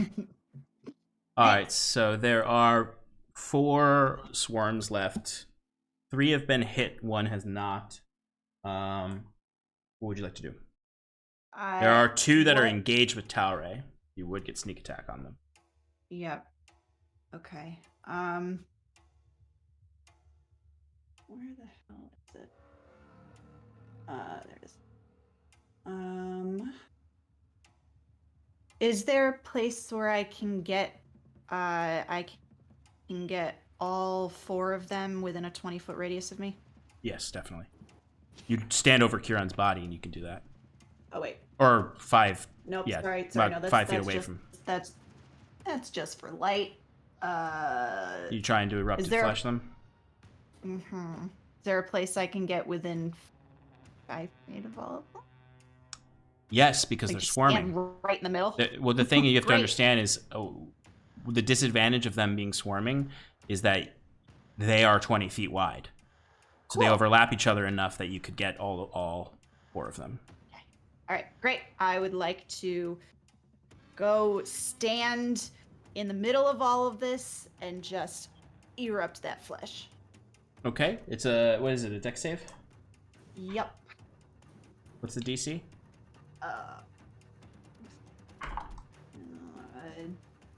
Doesn't say in there. What do I need to add?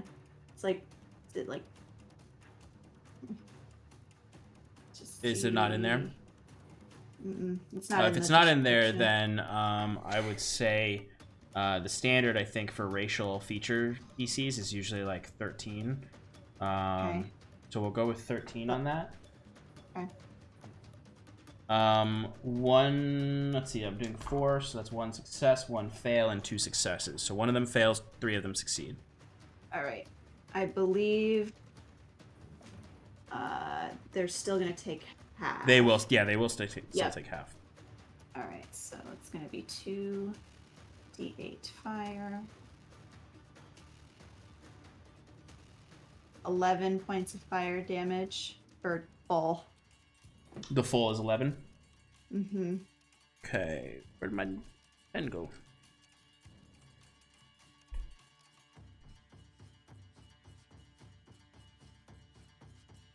All right, so one of them is absolutely obliterated. The other three, two of them are pretty significantly damaged, and one of them is the first damage they took. So they're all three of them are, or two of them are bloodied. You know, they're struggling to keep their swarming form. One of them is doing pretty okay. Okay. They also, when they're gonna start their turn within 5 feet of me, they're gonna continue to take damage. Perfect. You still have your bonus action, right? Yeah. You can attack one of them and get sneak attack on them because Talray is an engagement with them. That's what I was gonna do. I was gonna offhand it. Go for it. Oh. Their AC is 18. Yeah. Okay. That's a freaking 29. Nope, 31. Sorry, it's a 31. Okay. Can you use what is it? Wails of the Grave? Or is that I think a it's react? a bonus action. It's a bonus action to do that. No, it's not. I think it's just No, it's not. Yes, I can. Reaction. I can. All right, so you can. So go ahead and roll the damage for that with the sneak attack. Okay, so the sneak attack is not great. 24. And I didn't roll the actual damage yet first. That's without a modifier, because it's bonus action. 2 piercing. Okay, and then the Wails of the Grave? Yep. That is... This is necrotic damage. Yeah. It's 3d6, right? That's still something. Yep. Ugh. 6 points. I rolled a 1, 2, and a 3. Okay. You do... So in this whole process of the 4, you kill 2. So one is killed by your erupted flesh, one is killed by your main attack, or your bonus action attack. What does it look like when you kill these two? How do you want to do this with these two? I want when the erupted flesh one, I want them to just burn away and just like fall down, burning, flaming. For the dagger, I want it because this is still my this is the corrupted dagger, so I want it to, with my offhand, go out like up and like almost kind of like whirlwind Swoop around it. Mm-hmm. Yeah, swoop around and just cut through them. Absolutely. So as the heat comes barreling off of your body, you see one of these swarms, they just completely sizzle out and all turn to ashes and embers and cinders raining down around you as there's kind of that ferocity in your eyes. The glow of the amber is much brighter. The skin is crackling. You're gritting your teeth as you bring the offhand attack out. The tentacle comes out and wishes through them. And there's one point when it stabs one of them. And you see it just sort of... It radiates out in a web of necrotic damage that surges through the entire swarm and into one of the other swarms, bringing that one dead. Now there are 2 barely surviving swarms left. Excellent. Fortunately, that's all I can do, unless I can like jump in the air for my movement and fall down on top of it. Nope, but fortunately it's Talray's turn now. Okay. 2 swarms left. Death saving throw. Whee! Oh, I forgot that Talray's down. I'm the only one up right now. I succeeded. Okay. It's the swarm's turn. Wait, They're gonna take damage. Mundy's gone, right? Mundy's gone. Yeah, Mundy disappears when you... Or no, I allowed Mundy to stay. I allowed Mundy to stay last time when you were unconscious, so Mundy stays. So Mundy can attack. If you say so. I will allow it, because I like to think of Mundy as more of a corporeal thing than the class has him be. I'm fine with that. Can he feed me a good berry? I'll say no. I say he can only attack. Or dodge, or Fair use a enough. dodge action. He's an instrument of war, nothing else.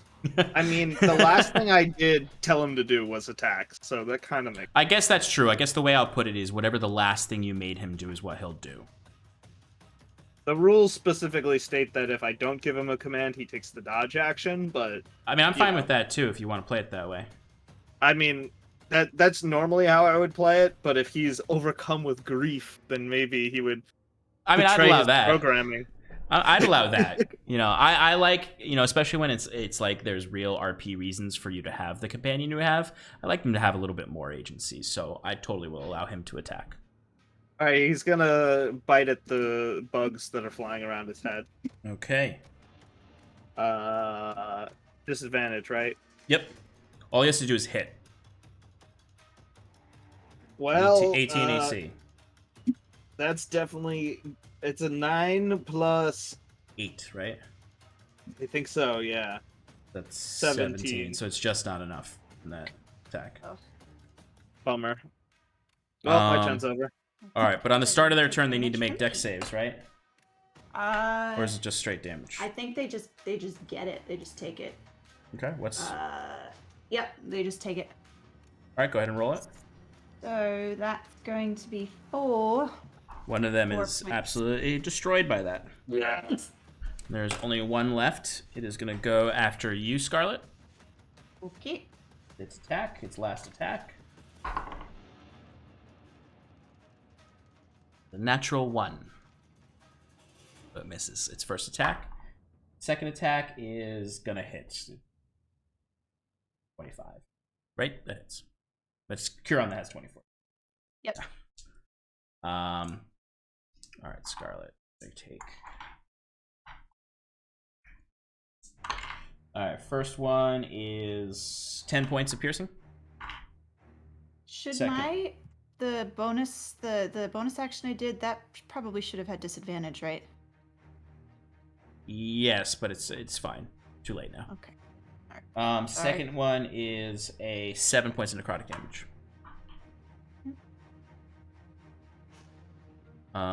Okay. And Still up. seeing that that it's the only one here, it is going to look at the 2 dead dwarves there. And you watch as all of the swarm just surges into the body of the dwarf. And you can see it's rapidly replacing its organic matter with its own construct matter to create a husk.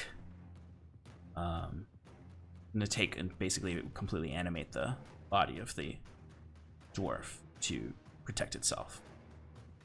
But that is its turn. Curon. Incarcerate. You do hear those footsteps getting closer. And I'd say you would see kind of at the start of your turn, stepping into the hallway ahead of you, is that tall, mangled, burnt form of the Harbinger. You basically see a silhouette of a very blank man, basically. Bald head, tattered red robes over a mangled, burnt body that has the green veins of light going throughout and that opalescent shimmer to the black. And this long, violent glaive in his hands. And you just see those 2 green eyes staring at you. They're not in melee range, but whatever your action was, if there's something you wanted to do, you can do it now. And I'll say this is before the start of your turn, so you can do something on your turn too. Cool. So obviously, Curon is always one for the melodramatic. So upon seeing the Harbinger enter the space he's in, Curon goes, "So here we finally meet, at the end of my life. I've been waiting for you." And he's just gonna cast a little guiding bolt. Go for it. Roll the attack. Oh shit, I don't have a stat block for the Harbinger. Yeah, this is why you don't throw things at me if you're not fully prepared for them, Sean. Just take a Sararak from the Google. Why isn't this working?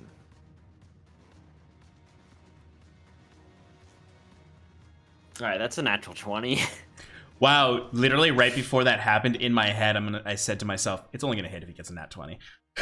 Yeah, so that's a 32 Yeah. to hit. Max out that damage and then roll it. So that's. Oh wait, what? Fourth is. Wait, what? Oh, because I just okay. It should only be 76, but it upped it to 14 because of the Crit. thing. Yeah. So I'm gonna roll this. We'll just take half of this and then add the full. So 24 Plus 42.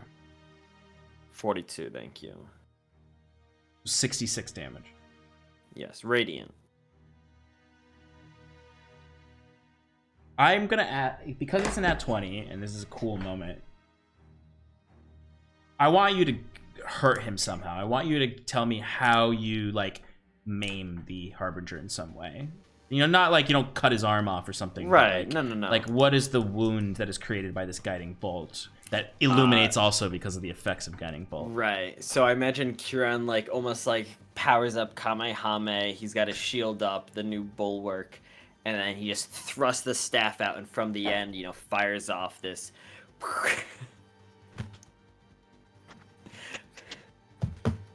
Fires off this guiding bolts of radiant energy that lashes out and hits the Harbinger in his right shoulder. And it's such a blast of fire-heated, or, you know, like, hot radiant energy that it, like, melts it out and, like, blasts it back so that his right shoulder becomes disfigured in this way. Where, you know, it's very clear, visible sign that something has hit him. And caused the like skin, for lack of a better word, the carapace, if you will, to melt backwards from the heat and the force of the blast. Absolutely. So as you do this bolt of Ilyvanya's lunar light pierces through the shoulder, melting and ripping it apart, and essentially where you saw before, which was just sort of like this broad shoulders, strong, like kind of like, you know, it's broken and melted and blackened already, but like it's the form of a man with a strong gait. It rips through the shoulder, and you can see it just sort of like radiating out through the body. You can see several of those green veins now turn this light pink violet. As this energy radiates here in it, and it does melt, and it has that look now where this side is this firm kind of right-angled shoulder, and this is just a slump down into the arm that now hangs a bit lower than the other one. You can see for a moment he drops the glaive that was in that arm, and there's just the eyes burn brighter in this fiery green light. Scarlet. Don't I get my turn? Yeah. Oh, that's right. You get your full turn. Yeah, Go because for I it. readied the action. I forgot about that. No, Scarlet, you're not up yet. Soon enough. This is weird. So I'm just gonna hit him with another guiding bolt. Like, I don't know why I wouldn't. You have advantage because of the guiding bolt. Watch me get another. If you get another nat 20. Close, but no cigar. 28 to hit. Okay. So as this one fires off, you see the Harbinger is not taking any chances now, and you can see the glaive immediately disappears and reappears in his hand, and he brings it up and strikes this guiding bolt, and it just goes firing, cascading back towards you, and just like smashes against the wall and okay. Step 5 feet back. All right, Scarlet, you're up now. There's only one swarm left. Yeah, and it's within this dwarf, right? It is within, yeah, it's within this Dwergar that is now being rapidly, their flesh is melting away and being replaced by this green, blackened material akin to the Harbinger's skin.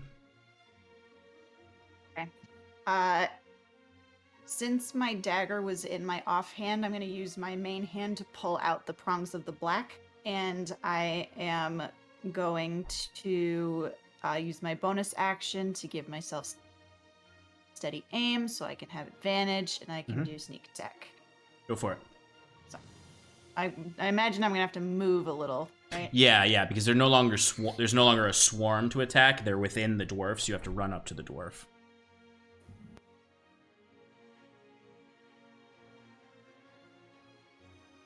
So I'll do that.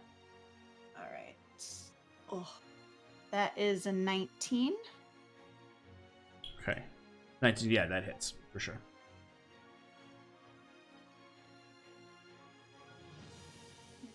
And it's not awakened because I did, or it's not doing the reach thing because it's Cool. I didn't activate it. So is it only, it's just 1d8, right? Or is it still 2?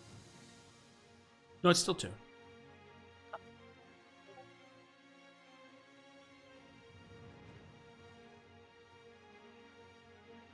Right. 6 plus 7.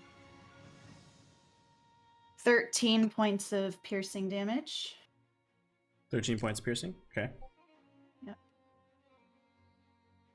And 23 points of sneak attack damage. How many? 23? 23. Mm-hmm. Okay. Sorry, I'm just pulling it up. How do you want to do this? I've had it at this point. I am so done fighting. I'm exhausted and my friends are down and I'm just done. So I am going to just swing at it and just literally like cleave it in two. All right, absolutely. Screaming the whole way.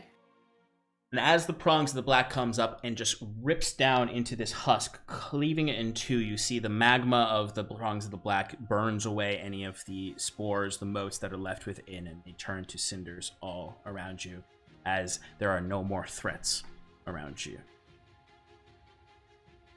And we're going to take a quick break. Woo! All right, folks, we will be back very shortly to finish out this session. Kill off. To kill off everyone.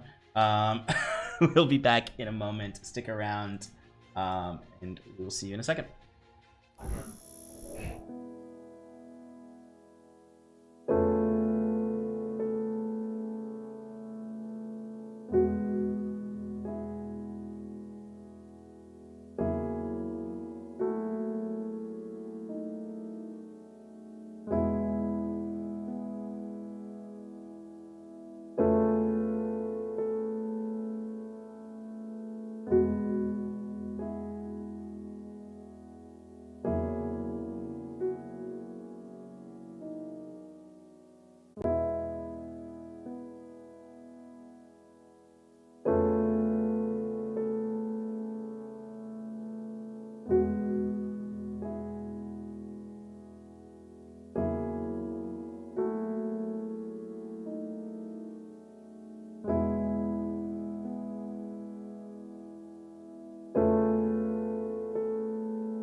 Just Welcome remember, back, hashtag- everybody. Go ahead. Go ahead. I was just gonna say, just remember hashtag blessed by Vanya for anything that's about to happen. All right, folks. So there is the remains of one dwarf and the shattered husk of one dwarf. Dozens and dozens and dozens of dead, burnt, cindered creatures are on the ground. These little insects, this flesh. Scarlet. There are 4 Dwargar around you, including Strani, all kind of in a panic with their as they look at the open gates, and there's mind flayers out there, but they're not moving towards you. They're just staring right now. You hear the 4 of the Dwargar rush, and you hear them.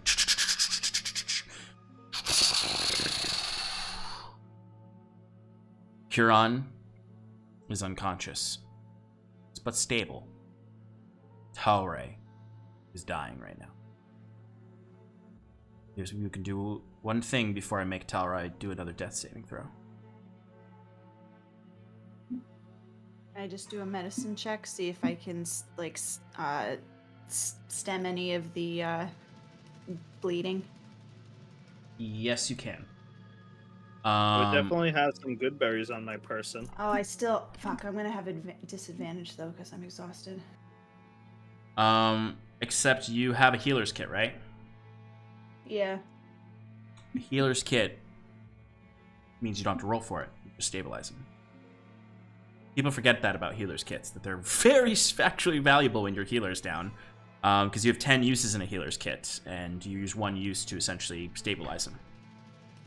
Well, now I have 4, because I had 5. Okay, you had 5.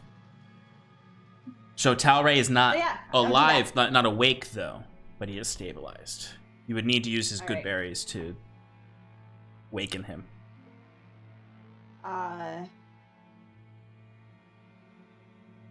think in the aftermath of combat, and she's the only one of her party that's up right now, I'm just gonna kind of like look around to the dwarves and just say, can you get them to the healers, please? They need to be tended to. We need to get somewhere safe. Can you lead us, please? Strani is kind of like she's in a similar like after battle phase where she's having trouble focusing, and she's just kind of looking at Curon's body and looking back to you. Yes. The healers should be able to help. Help us. And they go, and you see that she sends a couple of them to pick up Talray, and then she goes with you to go pick up Curon. You go and you reach down and you touch the body. It is ice cold to the touch. And you feel this numbing sensation on your hand. When you look at your hand, you see it's like frigid. The warmth is all gone from it, and it's almost like frostbitten a bit. Produce flame. Warms it back up. You look down and you see where you touched, you can see like this mist coming off of Curon's body. Okay. I want to produce flame in both hands just so I can keep him warm. The smoke kind of just gently drifts up to your face. Give me a Constitution saving throw.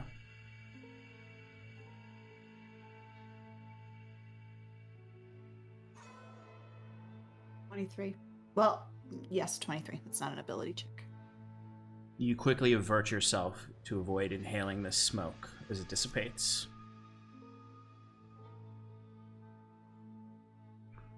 In Carcery,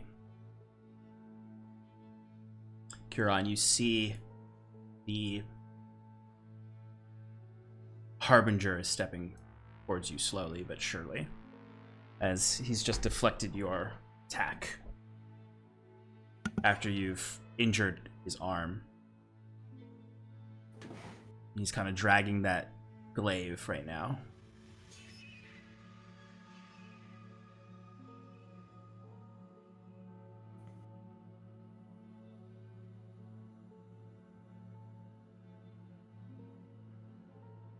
Huron Isilistane.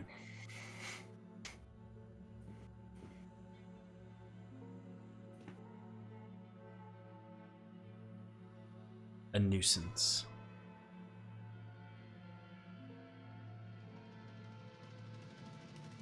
Any...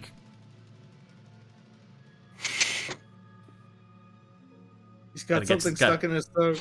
Gotta get to the clean part so I can say the descriptions. He steps closer to you now. What are you doing as he says this? Kieran is just standing straighter as he approaches, raising the shield up and the staff at the same time, like preparing for whatever comes. Okay. But not backing down. What's your passive perception again? 30. 30.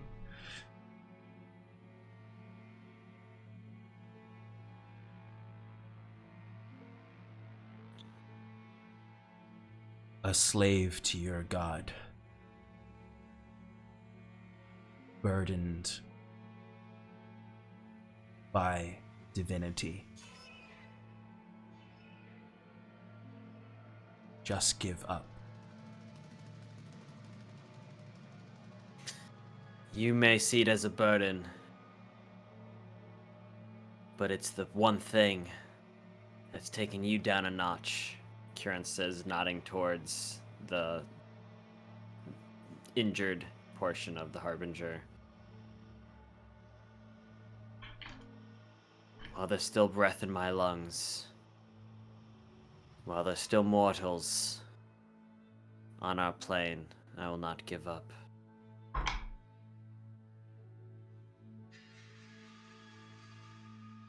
$23. Does that hit? No. He has a plus 20 to his attack. And you rolled a 3. Fantastic. Can you describe to me what it looks like when your shield takes the hit of his glaive? So I imagine this is a extraplanar being that's far surpasses anything Kieran could ever achieve. So it's just like a lightning quick slash across, and maybe it's luck, but maybe the hand of Iluvania was just able to put Kieran's shield in the way as it's coming up, and it's just 1 second the arm's down, the next it's up as the Harbinger's glaive gets caught on the edge of the bulwark shield as Kieran braces himself against it, and then, like a video game, it's like ching as the two separate. Absolutely. And you feel for a moment the absolute pressure on your knees as you get pushed down, and you can hear very slight splintering of the shield and cracks forming in it. As he now is standing firmly above you right now. He's not that much taller than you. Given that you're a taller elf and for all intents and purposes, his origin is he is a human man. Mm-hmm. He is, with his kind of advanced form of the Harbinger, he really is kind of standing eye to eye with you.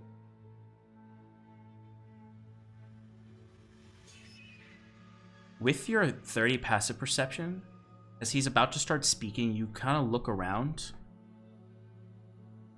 And in this carceric space, this carceric chamber, where everything is made of the flesh of the Harbinger and whatever controlled this world,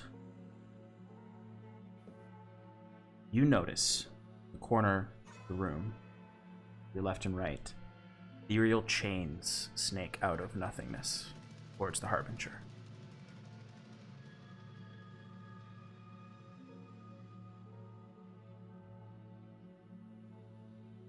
I have walked amongst derelict gods spent an eon dreaming of the screams and horror of my people, decimated by Divinity. A dead goddess and her pup will not stop what is coming.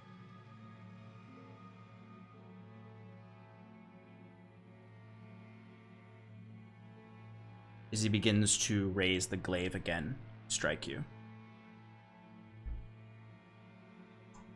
And yet you're still chained yourself, Kieran shouts in desperation. Does a 30 hit? Yeah.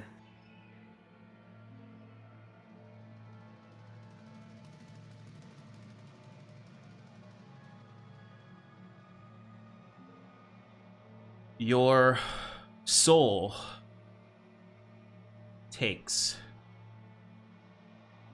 60 points of necrotic damage. All right, I'll just add this. I don't think D&D Beyond has a soul category, so Yeah. you said 60 Points of necrotic damage to your soul. As the glaive comes striking down on you, and your shield is not enough. It casts your shield aside and cuts up, and it cuts across your chest, and you can feel. Whereas there is ethereal armor on you, you can feel it. Whatever it's cutting through is your essence. And you can see that essence that's cut away moves with the blade and goes into the blade and into the haft of it.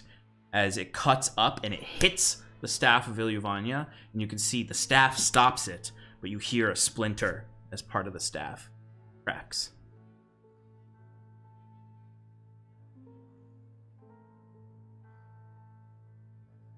Outside, Scarlet, I need you to give me a dexterity saving throw.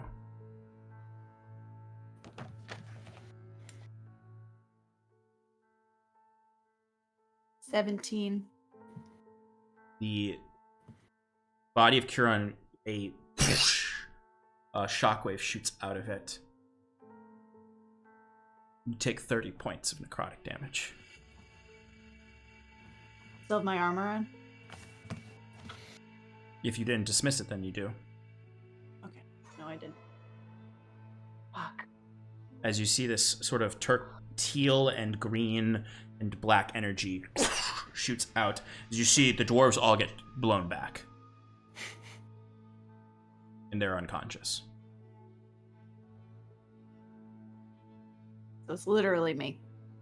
Yeah, you're alone. Good. As Curon, you see in the space, I'll give you a move in a moment, Shannon, but Curon, you see in your space after the strike hits, you can see kind of ethereal appearing around you are the souls of the dwarves that he just struck down. Scared and terrified, they are next to you, flanking you. You see Strani is there. She's looking terrified. Sees you, and you just see these eyes. Their forms are the green of Carcery, as she's staring at you with a face of terror and confusion.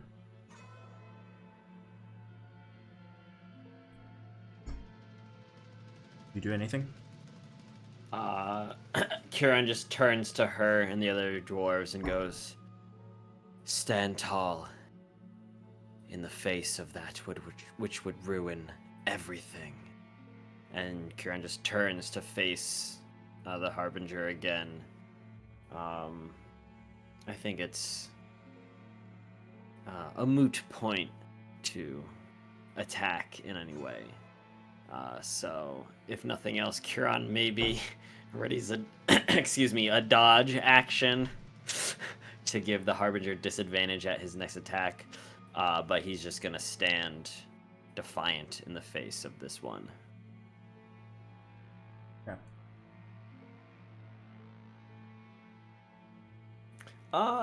Yes, that's what I'll do. No, Okay. That's what I'll do. All right. Shannon, is there anything Scarlet does at this point? Yeah. after all of that happens and looking around and seeing that nobody's there, I'm gonna keep the produce flame up on my hands, and I'm gonna drop to my knees next to Kieran and grab his shoulders and just like scream into the abyss, just say, "This is not how he goes." Sean, Ilyavanya, if you can hear me.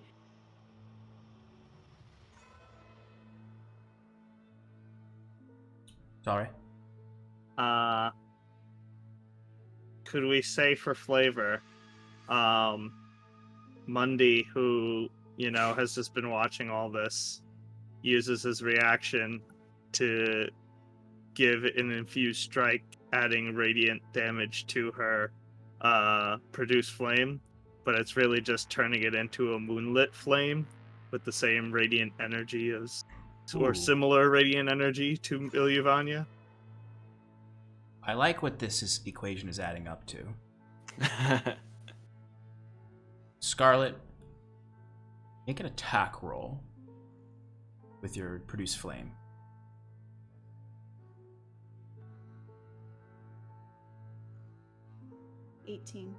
Roll damage. Talray, Mundy's infused flame can be added to the damage. It's an extra d6.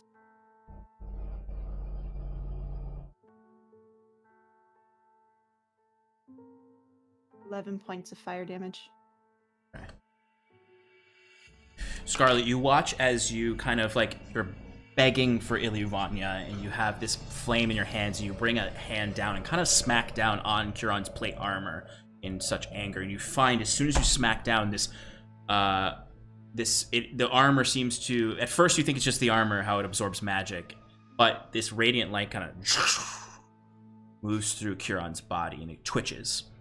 Kiran, you see the moon glaive in Carcery begins to glow brighter. And that light kind of shimmers out, and you see Strani and the other dwarves' souls that are there. They kind of get inspired by this, and they seem to manifest their own weapons into their arms as they kind of flank up with you to form a line as the Harbinger stares down at you. It's at this point, Kiran, that you see those chains shoot out up there and begin to wrap around the Harbinger's arms.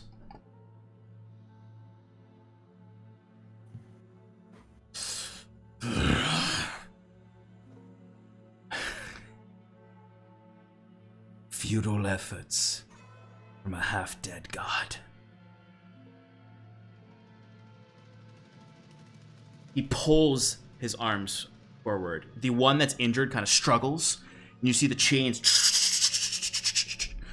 as he's pulling this up, and he brings his arm up to strike at you as best he can. When he does, I'm going to use my reaction to Wall of Force with the Bulwark Shield. Excellent. Something I will note, Kiran, the Harbinger is not a chained god. Right, yes. Alright, so that is a 32, which the Wall of Force just... how long does the Wall of Force last for that, or is it just for the attack? It does not say. This is your magic items. Can you read the description? Because I think it's not a Wall of Force, but the effects of a Wall of Force created for the reaction. Yes, reaction or action, use a charge to create a Wall of Force effect that will protect the creatures within 5 feet of you from an incoming attack or effect. This protection lasts until the start of your next turn. Okay. So it's for the attack, basically, this one. Yes, yeah. Yeah. Okay. You see the Wall of Force gets scattered out, but you were protected by it. And the dwarves kind of come up, and they're ready to fight. They don't know what to do. They don't know if they should attack or not. But is there something you want to do here? We're running a loose initiative here. Yeah. Kiran will ready the staff, ignite the glaive of it, and then go, Zendariel, if you can hear me, I could really use some help. And then he's just gonna bring the glaive up for an attack on the Harbinger. Go for the attack roll.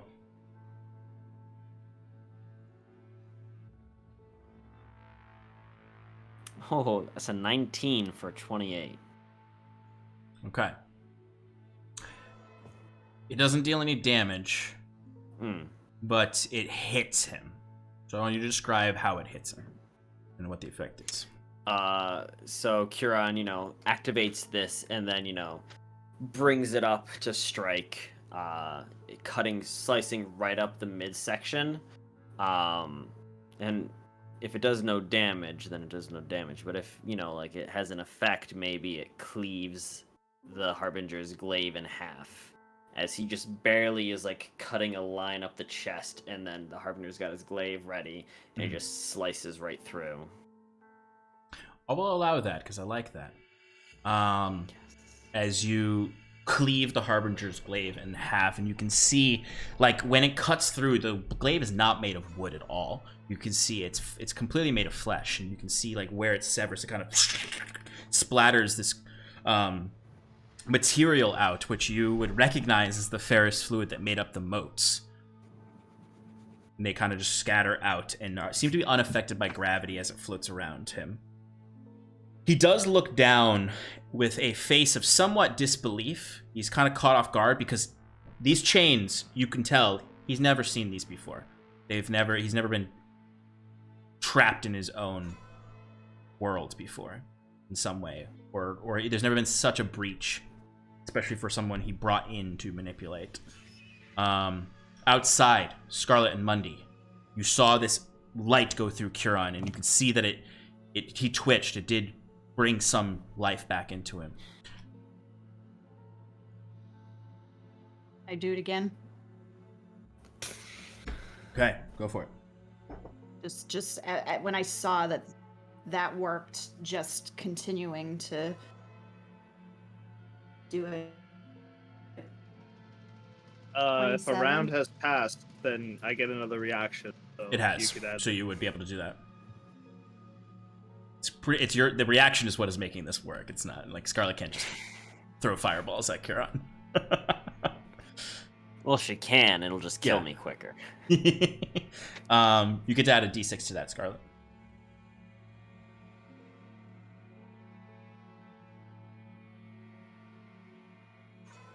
Night. 18 points of fire damage. Okay.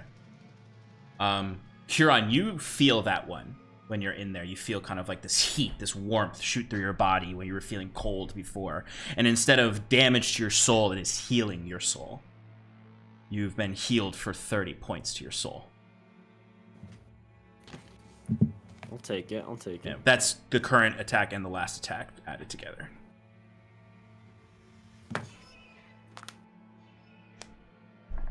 On the top of the Harbinger's turn,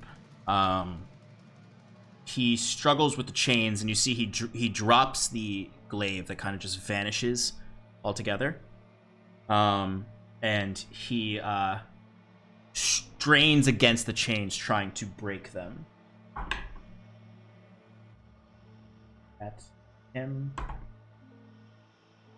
You see that he does shatter the chains. He pulls them out, and you see they shatter into scintillating light.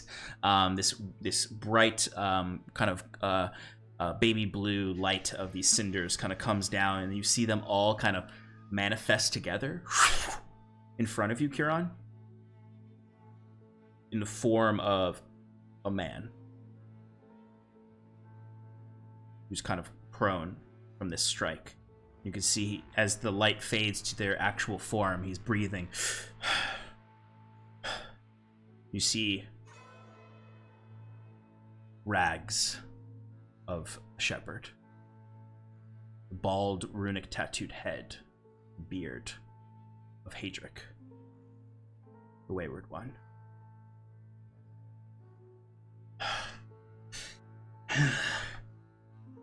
You were a mistake. What'd you say? I was gonna say he's in front of Curon. Yeah.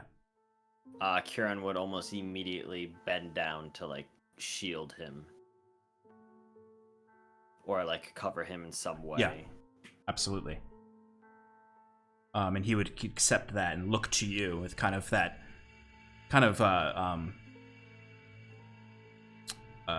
playful smirk he gave you when he first met you. Yeah. As he looks to the Harbinger and tells him that he was a mistake. Harbinger, kind of with his arms freed, steps up to you and Hadric, towers over the both of you as you're crouched down to help Hadric up.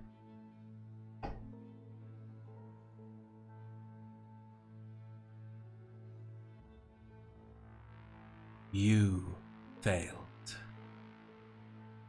It could never have been you to succeed. This crusade belongs to a mortal. Only a mortal would complete this task.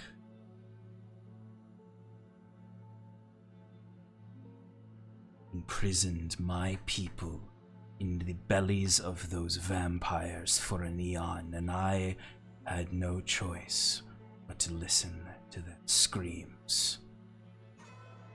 You created all of this.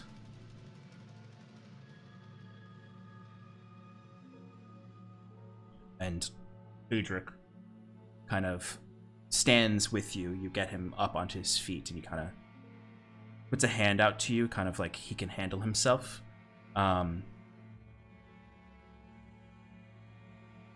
he looks up at the Harbinger and says,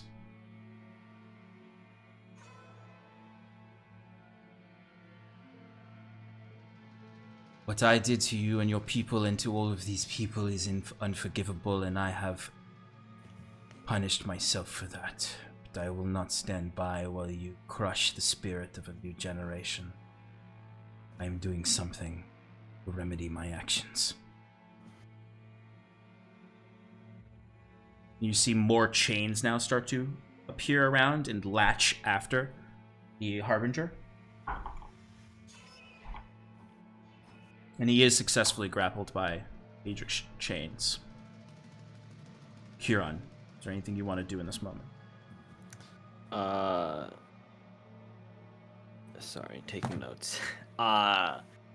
Kiran will look between Hadric and the Harbinger and go, you say it's a mortal's place to continue his crusade, but it also mortal's place, Kiran says, looking back to the dwarves and through Carcery towards his allies on the other side, to end it. You're right, we mortals have the power. We give the powers to the gods as they give to us. And there's so many more against you than there are with you, Kiran says, assuming a fighting stance. Okay. Scarlet, you can make another attack with Mundy's infusion. 18. That'll hit.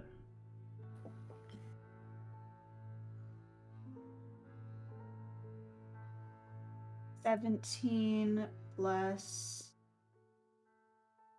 1. 18 points of fire damage. Okay. That 60-point deficit is up to, you now have 12. That's it. You're on. As that light surges through. You feel that energy come right when you defy the Harbinger.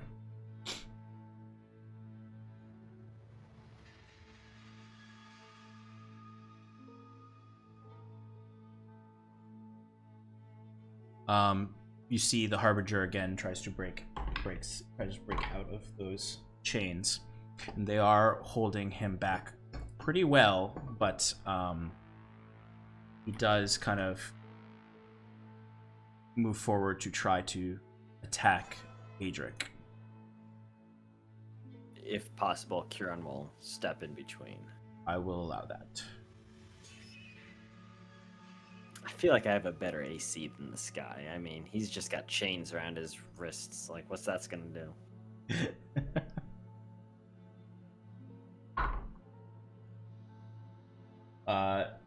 24. That's my AC. It's Okay. We rolled a 4. woof. All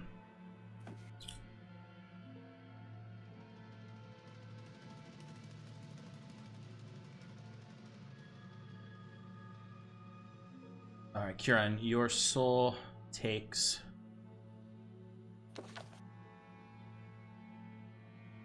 74 Yo. points of damage. All that work, Scarlet, for naught. I'm still going. I am not. Scarlet, give me a firing. dexterity saving throw. Yeah, I knew that was coming. Hey, you can come join me. 26. Okay, you succeed, night. and you can evade that. Evades that down to 0. So another explosion shoots out from Kieran's body, and you feel that cold overwhelm your body, but you're holding on. Okay.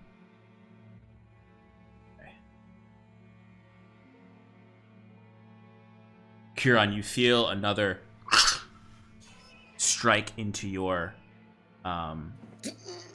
body, and you see more of your essence pulled off. But you also hear another splinter in the staff.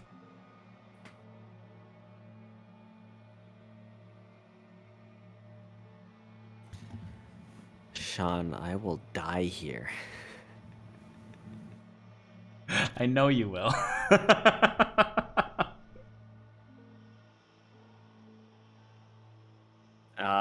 I'll, if I may, like as a free action reaction, Kieran, as he takes the hit, will go. Sandariel, fuck, what's her name? Demukna. Fuck, even you, Ashk. I beseech you, Gloman. Please. Noldegra. You He's get coming for us all. Go ahead and roll me a divine intervention. High or low? High or low? Low. Always low. Okay, and what did we agree that your percentage was at now? It's like... It doesn't matter. It's a 67. Okay. But I think I'm at a 20. No. I think it's We 30 haven't done the Yeah, long we have... rest, so it's 25. Oh, okay, okay. Because 11, 12, 13, 10, 15, 20, 25. Yep, yeah. And just for everyone at home, we use a homebrew form for divine intervention to make it more interesting. And since we're never going to have to level 20 anyways. Exactly. I'm going to specifically stop at 19, so you can't get that.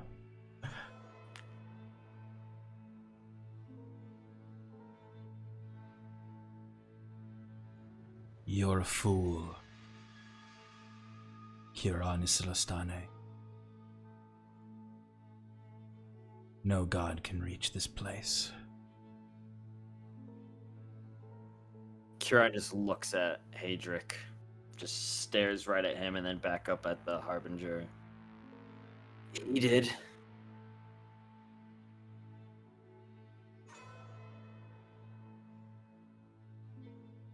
You see the Harbinger steps forward and... Oh wait, breaks out of the chains. Does break out of the chains. You see, he steps forward and he goes for just kind of like a thwack on you to knock you away. Backhands you. Yeah. For 38. Actually, yeah, that Nice. hits.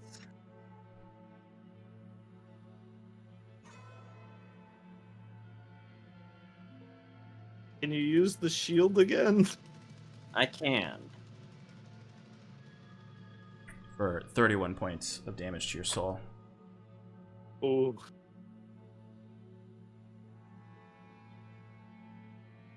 What's your total for that right now? Pre-level up, it would be 120. I am currently at 117 damage to my soul. As he backhands you, it does send you pushing back, and you kind of get pushed back out of the reach of Hadric, and the dwarves kind of get this residual pushback. Scarlet, give me a dexterity saving throw.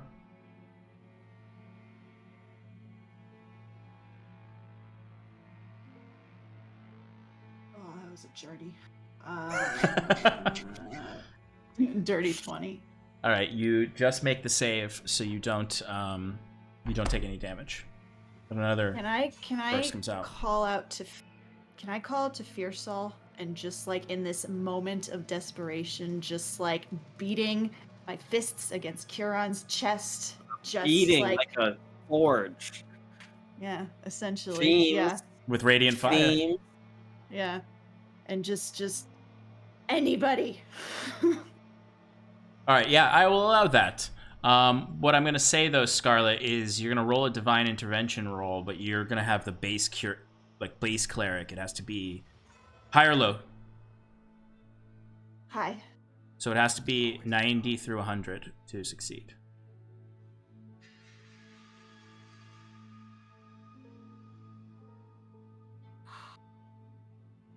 You ready? Go for it. 94. The 94. Always low, baby. I said hi. Oh, shit! Sean's like, what have I done? Okay.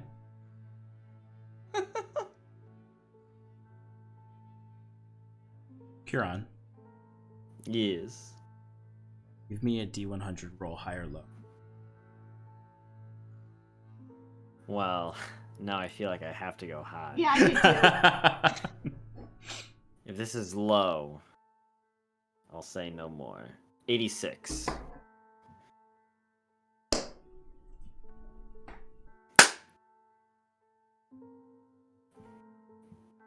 Curon and the dwarves' souls are saved. But I want you, Scarlet, tell me what it looks like when you drive the energy of Fierce Soul's divine magic into Curon's body, which will then give Curon, you get another divine intervention that will essentially succeed because you rolled high. That will be what you did. It'll be that force of the gods you called out to. A single thing is going to happen before this, but you will be saved. But before that happens, Curon, after everything you said to the Harbinger, he backhanded you. He didn't complete his action there. His next action was he grabs the throat of Hadric.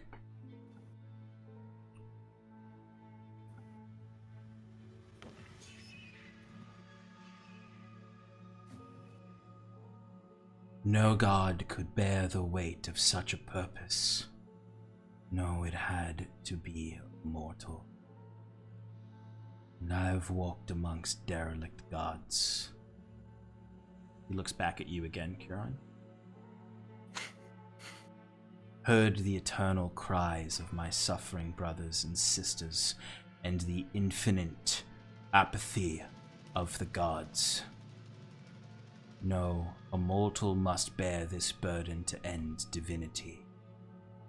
And I have no use for a half-dead god.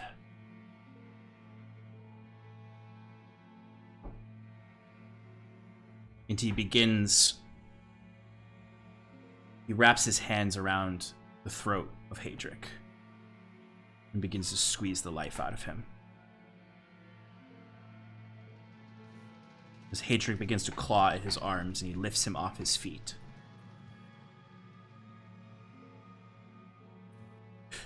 You have a successful divine intervention here. What do you do? So as I imagine it, Scarlet in her passion, her rage, her divine might, slams her hands down onto Curon's chest in the material realm, transferring this magic of Fierce Soul, and Curon just in an uncharacteristic moment screams this power, this magma, this rage that Kieran has never felt, but he's channeling it through her, through Fear Soul, through the gods, through the dwarves, through all those that are in pain right now because of the Harbinger, and it just emits in this cone of radiant magmic dragon's breath that just emits out of his mouth and just scorches the face of the Harbinger just right over. You know what? I think he would try to miss Hadric's body, but, you know, at this point, if there's collateral, he's just bellowing out this energy. Okay. So this energy comes bursting out, and you can see the Harbinger is struggling against this. This is the might of Fear Soul and Ilyuvania radiating out from you. You can see his skin is already blackened, but you're starting to see, like, his skin looks like it's flaked. Like, when you first saw him, it looks like a like carbon, burnt carbon after a fire is what his skin looks like. And now you can see those flakes are coming off of the skin as this radiant magmic breath is firing out through the Harbinger, and you can see he's gritting his teeth as he's squeezing, trying desperately. Every inch of him wants to destroy Hadric right now and kill him. His first step of his crusade, the first dead god in his hands. But this fire is preventing him as it is burning Kieran's through him. Just stepping forward as he's bellowing this dragon's breath, this divine god's breath into the Harbinger to reach out and drag Hadric out of the clutches of the Harbinger. As you grab onto Hadric to pull him from the Harbinger, this overwhelming voice, this divine dragon's breath pushes the Harbinger back, and his hands start to loosen as you look and you see Hadric's face. Like, he's getting burned by this too. You can see his own flesh is singeing, and you can see his eyes start to almost like glow with the old Carcery magic that infused him originally. And he's clutching, attempting to scream but this pressure on his neck is persistent, but the divine intervention is ripping through the Harbinger, and he gets blown back, and he lets go of Hadric. And in that moment, you're able to grab onto Hadric's shoulder, and you see Hadric lands to the ground, coughing, spewing up blood from his mouth as the dwarves come rushing up next to you, holding their spectral axes out towards the Harbinger, who falls backwards. You can see the body is steaming, this radiant and fiery smoke that smouts from the wounds all over him. As you can see, he raises an arm to try to lift himself, and it's what looked like hard stone carapace before is now oozing magmic flesh that it flows like lava and is melting almost as he lifts an arm up, and they see the glaive reapparates in his hand, fixed but also somewhat melting as he tries to lift himself up, looking to you all as it keeps pushing on him. Fools, all of you will die. He doesn't care. None of them care. When Hadric's hand touches the ground, you see runes scatter all around it. As Scarlet, you see the same runes go all around Huron's body now.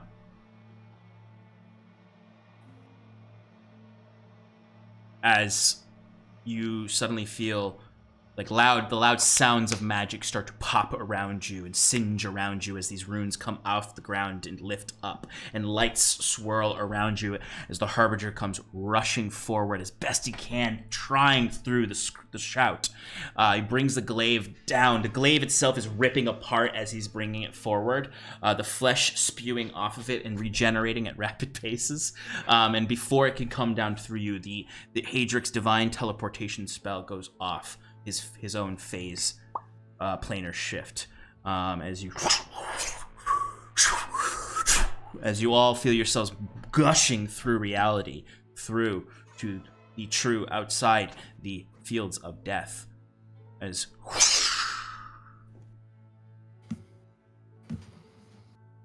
you open your eyes. Scarlet, you're there too. Valerie, you're there too. Whoa. Wait, in where? Fields of Death?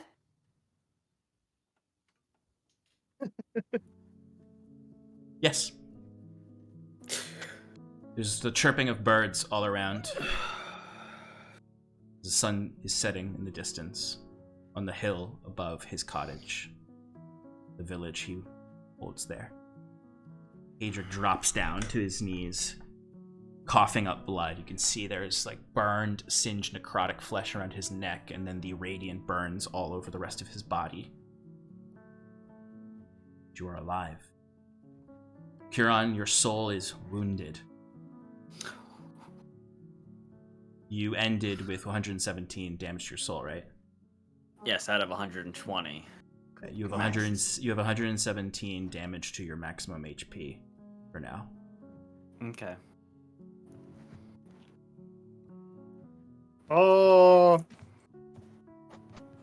Where am I? What happened? Weren't we underground a minute ago? I've been here before, right? Yes, you have. Yeah. No. You have the distinct Huron. feeling of wholeness and that your souls are within your bodies and you are not dead. I'll realize that is. I don't feel that I have a whole soul. Yeah, you have about 1% of a soul.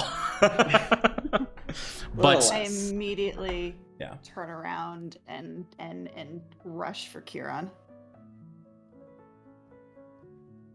I imagine Kieran's like sitting up and all of a sudden it's just like almost tackled back by Scarlet. Yep. Mess red hair. I'm sorry. Kieran. Can you sit up? That did it. He says, sitting up. You did it. Fear souls. Power. Saved us.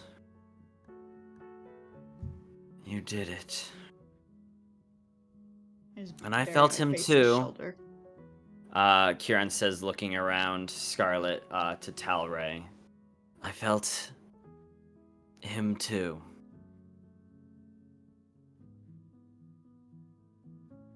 Who'd think I'd be thanking a god drake for my life? And you, Kieran says, looking towards the Wayward One. I meant to say this earlier, but you can't die on us. You still have so many lives yet to live for. So many, Kieran says, starting to get himself up with Scarlet's help to answer for. You don't get to get away from you don't get to get away from that so easily. He says, almost like dusting himself off as if it's a second, he's saying it to the Wayward One, but it's almost like a jest or kind of like a haha. Yeah. Silly pants. You see the Wayward One, Hadric. He had fallen to his knees and he kind of collapses back down, sitting. He's not seen conflict like that in 1,000 years, and just kind of clutches to his neck.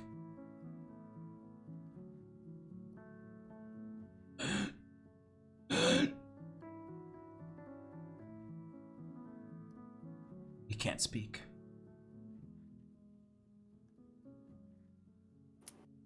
Kieran walks over to him and squats down, and as he does, you hear every bone in his body cracks and pops. As he just kind of looks him in the face, still holding onto his the staff, peering into the face of him, into the Wayward One, and goes, "You had so much more wisdom yet to give. It's a shame. But the gods didn't put you here to speak to those departed. And Kieran gets back to his feet and puts a hand out to Hadric. But to lead them to everlasting rest. You still have a job to do, my friend. And it's at this point that you notice, looking around, that you're in the rings of divinity that Scarlet was in when she first arrived here. You see several of those archways that lead to other realms, the resting places. As he reaches up and grabs at your hand, as you lift him up, you can see like the way that his skin has been burnt up.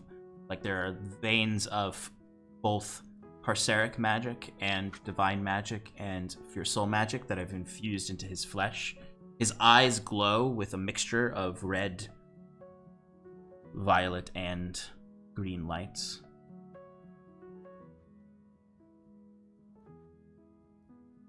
As he just sort of smiles at you, Kieran, nodding through the gasping breaths. I think that at this point, Talray would put his hand on Kieran's shoulder and try and pull him away, and carefully, obviously, but look down and. His side. Would you say, Scarlet? Said I'm not leaving his side. Kieran's? Yeah, I'm just gonna whisper to Kieran. I don't know how we got here, but is this the place that Glowman told me about? The halls of the dead? It looks just like how he described. Yes, the fields of death, I've called it. Each archway, Kieran says, pointing to them, leads to a different god's domain. Our friend here, Kieran says, gesturing to Hadric, was tasked after the Morcia conflict to lead those who die to their eternal rest. For retribution for his sins against the natural way of things.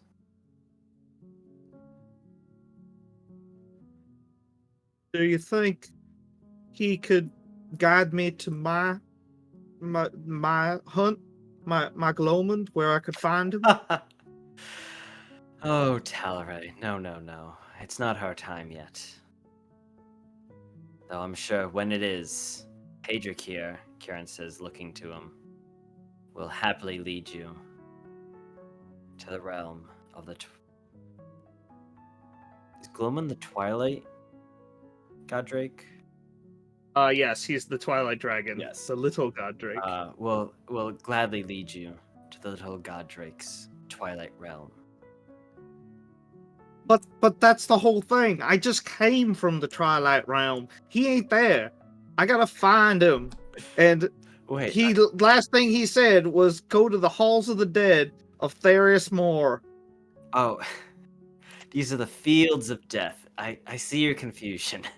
You see Hadric stands up now, kind of limps over, kind of falls a little when he leaves you in Scarlet's arms, but he just goes and puts a hand on Talray's shoulder, and despite all the disfigurement that's happened from this encounter, there is an immense amount of peace in his eyes when you look into them, and a feeling, even though he can't speak to you, a feeling that your task is right around the corner, and that the future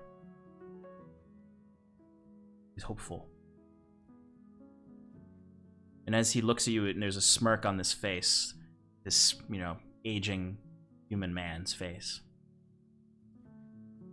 And then he looks to the rest of you, and then looks out, and you can see there's this gorgeous, beautiful sunset blanketing this realm in twilight purples and morning oranges. As you can see, kind of a simulacrum of Vero, the gas giant, rests in the sky as well. And you all kind of feel the warmth of the sun that you haven't felt in days. And maybe you close your eyes for a moment, breathing it in. And as you exhale, the sounds of dripping water, cold of the underground, come back to you. You open your eyes in the halls of Kolpolt Rodstva. No, wait! Take me back! I had more questions! And that's where we're going tonight's session. That's the way of the gods, Talray. Always more questions. Thank you, folks, for joining us and sticking around past 10 with us with this. It was very. I really enjoyed this session. I hope you all did too. Which I remember when we were about to go live, I said, "This is going to be a quiet session." You know, like it's just the three of you. Yeah, right. Here I was. I've been planning my speech to the Gloom Lord all day. Guess I'll have to wait another week.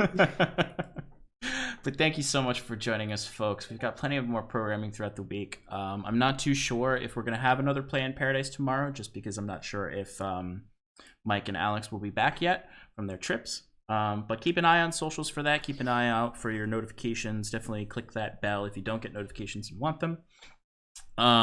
Wednesday, we will be having Relaxing in Paradise. So stick around for that. We're going to hang out. We're going to come back from the holidays, essentially. We're going to maybe do some crafting. Definitely do some gaming. And we're going to hang out. Friday is just a Friday. We don't have Skills Above. But join us again on Sunday for the Sean and Shannon Power Hour, the most powerful hour on the internet, where we will be discussing what happened tonight. I think the thing I'm most excited for is when you guys talk to Sarathil and Timber about all of this. Turns out you can only do max HP modifiers to -99, so... Oops, sorry, Sean. Is that true? On D&D Beyond, at least, yeah. Oh, okay. Okay, well, we'll figure that out. All right, folks. Well, we're gonna raid someone now. To keep this, keep the good feelings going. We're gonna raid Gabe James Games. If you don't know him, then definitely give him a follow and check him out. He's an amazing member of the community. Worked on the Ukatoa board game for Critical Role. He also DM'd Shriek Week for Dimension 20. A really awesome member of the community. Me and Shannon got to meet him briefly at PAX Unplugged, which was really fun. But yeah, go ahead and give him the Paradise love, and we will see you all very soon. Thanks so much for joining us tonight, folks. Thank you for joining us in Paradise. Have a lovely evening. Say goodbye, everybody. Goodbye. Goodbye, everybody. Bye, everybody.